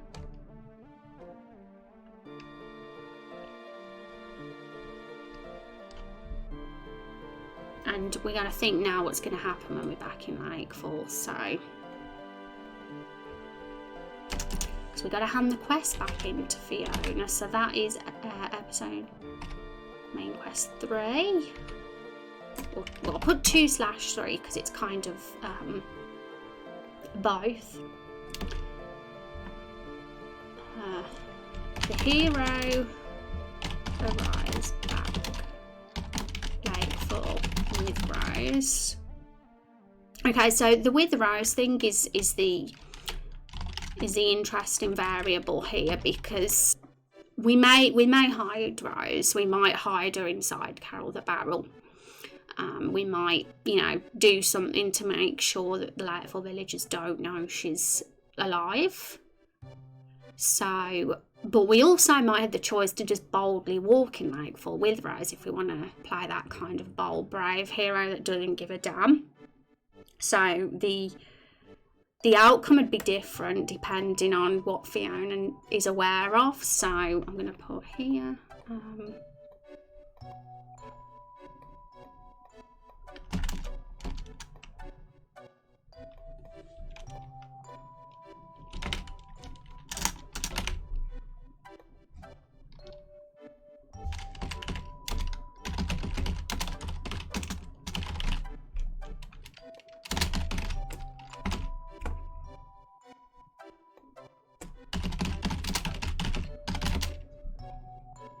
So, hero either will arrive back in Nightfall with Rose boldly standing there, or with Rose hidden away. So, I'm trying to think of the differences this conversation would go. And obviously, there's another variable. Either the fruits are alive or dead. So, that could affect the conversation differently too.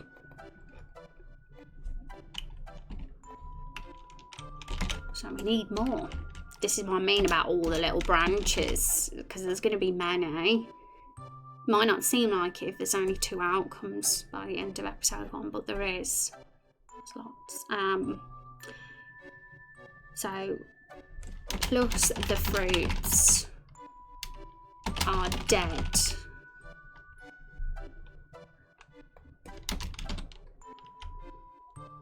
Plus the fruits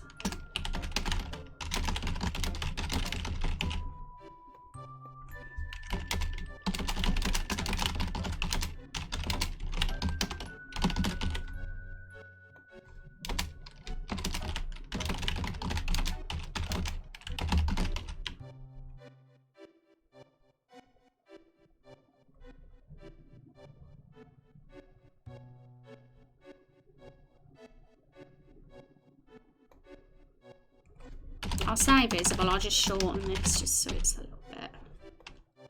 So hidden or visible.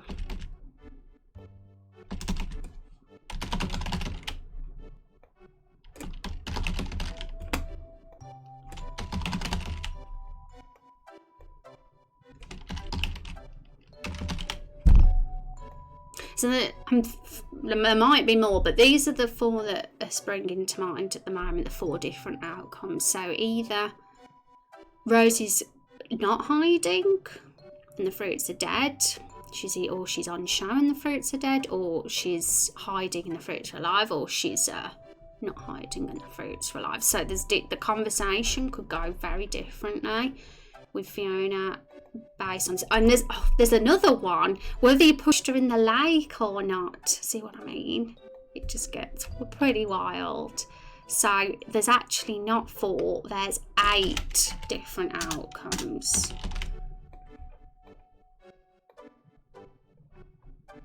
Wow, it's fun, but it just shows how many different ones you can get. And sometimes there might not be much difference really, it could even just be a small thing that changes. We might even need to make a whole sheet on this. Never mind, just one box. Okay, so plus you pushed Fiona in the lake. Because if you pushed her in the lake, her attitude to you is going to just be so different to if you didn't push her in the lake. It'd be almost like it's 2 different people.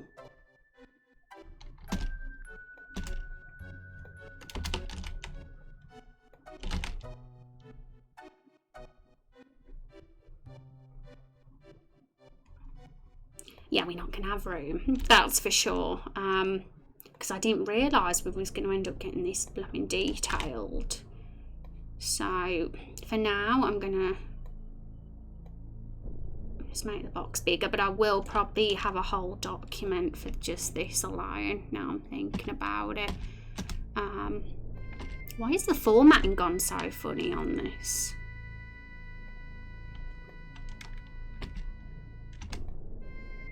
I'm really confused because it looks ugly like that. Don't like that. Thank you for doing that.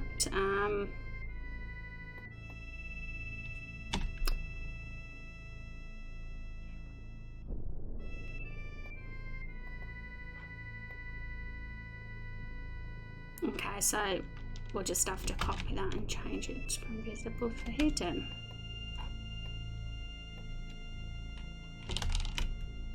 It's easier. Yeah, it's still playing up. There we go. Okay, it's a bit better.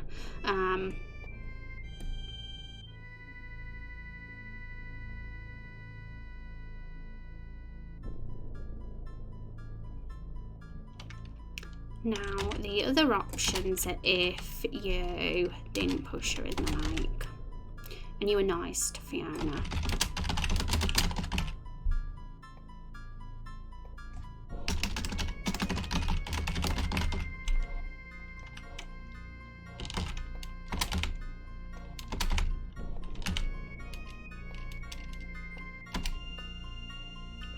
Okay, so there's eight different ways this scene could play out when you arrive back in Nightfall based on your previous actions in the game, and some of them might be similar. So I think the pushed in lake, it's just a change of attitude. She'll be nicer in her dialogue and the way she speaks to you will be nicer. As for the Rose visible, she's going to freak out if she sees Rose visible, of course. And the fruits are dead. And if that happens, I think if the fruits were alive, she's not going to be happy either. So a short summary of these thoughts. I'm going to just get them down before we end.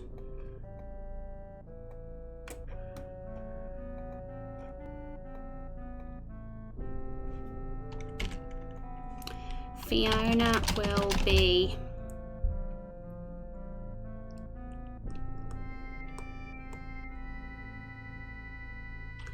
angry if you pushed her like. Nah, we'll just shorten this a bit.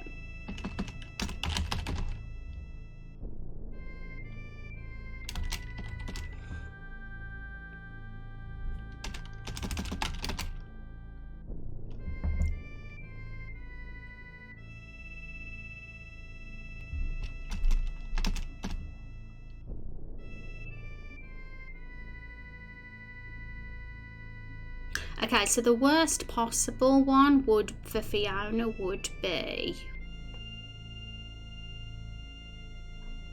this one. No, not that one, this one. If Rose is visible, the fruits are alive and you push Fiona in like that. This is the worst outcome for Fiona for you, so she'd be very mad. Fiona would be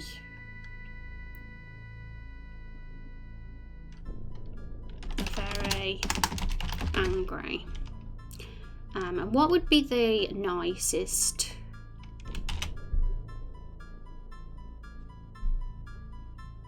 I'm thinking simple at first, and then it'll be easier to think how the scene would play out once I've kind of got the idea here.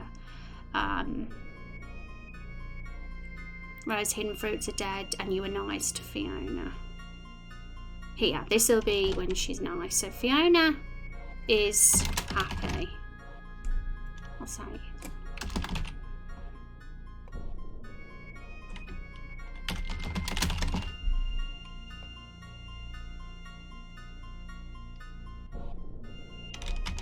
So that's like literally the best. I'll label that as 1.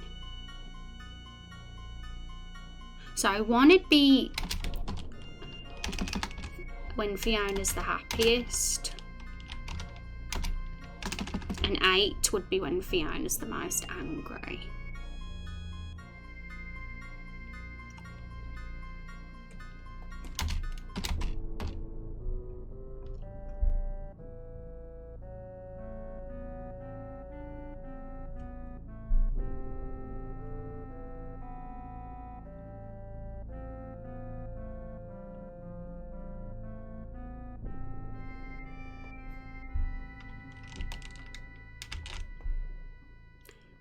Right, so, So what would make her the most angry? Because all of these would make her... I'd say she'd be the most angry for it she sees Rose. Because she'll know you didn't do the quest. So... Whoa, okay, this is where, you know, the brain gets... Okay. I think that's fine though, just knowing when she'd be. I'm gonna just get a rough order here. So the first one, with Rose hidden and the fruits are dead. Oh no, that's okay.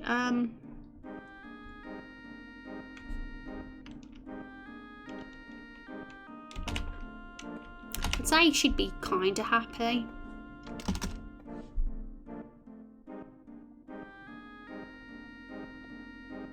I mean, she's not happy pushing that, but she could get over that.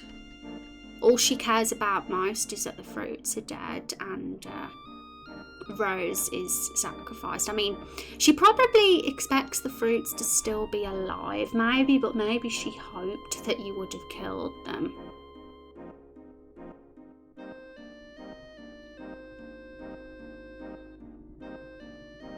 I think that she'd expect them to be alive, to be honest, because she never actually told you to kill them, but I think it's a bonus points for her if it turns out they're dead, because that's one burden off her back. So I'd say this would be the next happiest one then. So if the fruits were alive, that one.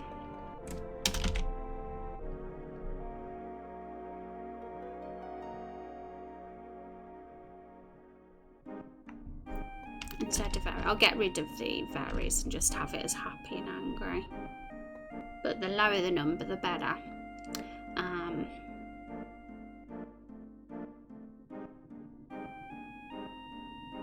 So I'm not going to like get super into detail with this yet. I'm kind of just wanting an outline of how this might go, just so the whole plot with the fruits and the side effects can like flow seamlessly with it. So I think I need to like get like this plan, even if it's very, very simple and just a foundation and base at this stage. Like, I'm not gonna like be thinking of the interactions at this point in time of what's going to happen, but just having an idea like at a base level of how the conversation's going to go at this point. Then I can think of the next step and how it's all going to lead to the fruit side effect thing. So I'm thinking after this, I mean, no matter what happens, like whether she's angry, happy or whatever, it's gonna lead to you going to that grove of trees and picking the fruits. And bringing them back to Lakefall, and eventually at some point the NPCs will start eating those fruits, and it'll probably be scripted. I don't think we're going to do it RNG. It'll be a bit, I think it's going to work better to integrate into the story and have it as like sort of scripted story plot with what happens with these NPCs, and kind of bring it in as their character arcs and fates. But it's kind of still a little bit difficult to, because we haven't done the NPCs yet. We don't know who's who. We only know Fiona, Nigel, and that's it so far. So we need to like get a village of NPCs developed, know their personalities, at least a basic outline of their personalities, family, whose husband, whose wife, all those sort of things. And once we know the NPCs, it's gonna be easier to like think, well, this fruit could work really well with this character and things like that. And this fruit plot that we did today, the whole side effects with the fruit, I think it's literally like, I guess you could call it an important plot point that's gonna obviously affect the outcome of the battle. And it's fun. I like it. It's creative. We've got plus points for me there. But there's still a lot of like not working out to do. A lot of making it fit, making it flow. And that's kind of why I've gone from the start and kind of planning how things are going to go with Fiona. Look at all that stuff later if it is available. Work has me busy today. No worries. I've just been rambling on and like trying to get an outline of I've like gone right back to the start, like what Fiona did before she met the hero, like trying to figure out what her relationship was with these fruits, what the fruits said to her and what she said to the fruits, what the deal was. Did she get told where that grove of trees was? If so, how? All these little things like that, because if she knows where that grove of trees are, if the fruits did tell her, then she'd know. In this scene here, when we arrive back in Nightfall, she'd be able to tell the hero then where it is, and then we can go and get them. But if she didn't get told where that grove of trees was, then, you know, it's not going to make sense. How else would we know? Unless we go finding it ourselves and somehow get lucky and come across it. There's just a lot of questions and a lot of things to tie together here. So that's what my brain is going to be doing for the rest of the year, I'd say, because this story suggested-thon thing is I'm kind of seeing it as something we're going to spend the rest of 2020 doing. It takes time to make a story fit and make sense. This is not something I want to rush and be like, okay, this is done now, this'll do, this is how it is. I want to like really carefully wove these plots together and make them all like really work and make sense. No plot holes, no extra fluff that doesn't make sense. Everything's going to tie in. So this fruit stuff, this fruit side effect stuff, it's gotta make sense. So he indeed. So it's gonna be like, I'm seeing it as my main goal for the rest of this year. Now, of course, getting the playable build done is the main goal of mine. Getting it a standard to be releasable this winter, so that there's a demo. So that's my main goal, but my main on-stream goal is doing the story outline with you guys. And I might have the odd stream in between when I need a break from the story outlining, and to do a bit of random first playable build game development and preparation, because that's something I'm going to be consistently doing off stream, getting that at a good standard. But now and again I might think we'll do a bit of game dev today, guys, to give us a break from the story stuff. And there's bits we need to do. I know that we were working on expanding the Carol the Barrel scene when we meet her and she joins the hero. We were going to add a bit of extra dialogue there, and I think a stream next month we can definitely do that. We can finalise that scene. That'll be really cool, because we was in the middle of doing that. So at some point, yes, we'll go back to that Carol scene. So yes, love the fruit side effect idea. I think it's wacky. It's perfect sort of tone of our game. It really fits with the setting, the fact that we've got fruit characters, and to bring something like this in. As soon as it was mentioned many streams ago about the fruit side effects, I was all for it. So I'm glad we've spent some time having a think about that. We've got some ideas. There's still a lot to work out with it, but we've got some initial thoughts, and that's something. And I think it'll be really entertaining if there's a sort of reward from it at the end game of episode 1, and seeing them use them as weapons in battle in a really silly way. It's very non-traditional, not conventional way of doing a battle, and I like it. It's funny. So yes, guys, I'm streaming again this Friday. I'm going to give you the link to the poll again, folks. If you didn't vote, if you haven't voted yet, there you go. We've got another question of the week. Make sure you vote, because this is a super cool poll. And Van, you have won Lawmaster again this month. So you keep the title. You're Lawmaster on Discord again this month, Van. I'm not going to do a trivia as we end the stream today, because we already know the winner. I don't think anyone's going to catch up now. So GJ. And what else? Yes, I'm back Friday. I'll remind you again, I'm having all of next week off.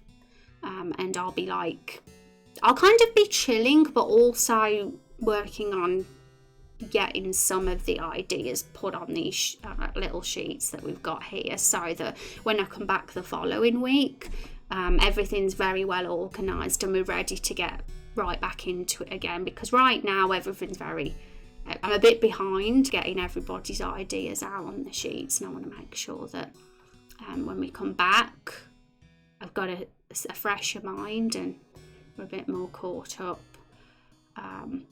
I'll probably be working on a few little bits of scene work as well, getting some of the scene work tidied up as well in RPG Maker next week.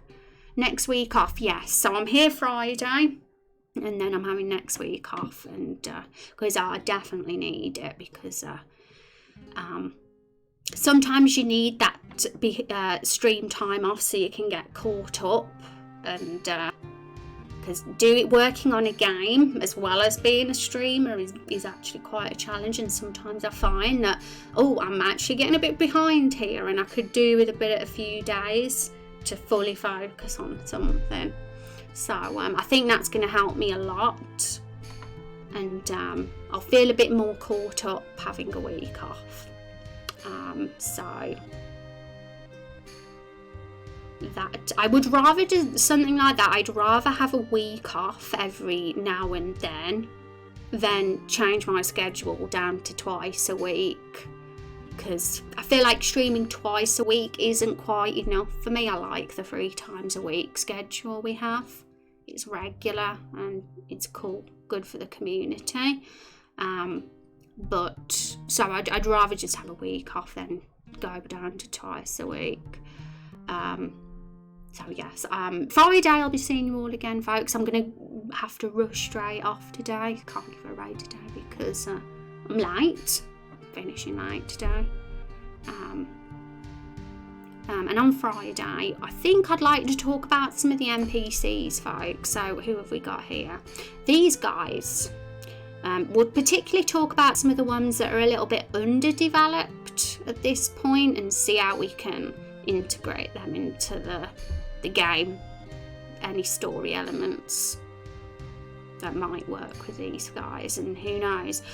For example, I'll just mention Kung's character. I was thinking about her last night and something came into my mind to connect her to the Stumpy story arc. The fact that she cares about living creatures and animals of the forest. She probably knows a bit about Stumpy that she might be able to tell us. So we'll talk more about that on Friday. So as an example, yeah, Kung, she could connect to the Stump. I love like woving in people's arcs with other elements that are already happening, so that'll be fun. Okay guys, I'll see you all on Friday. Thanks for hanging out and for all the help and ideas with the side effects and the fruits. That was super fun. Okay, I'll see you all on Friday, everybody. Take care. Bye bye.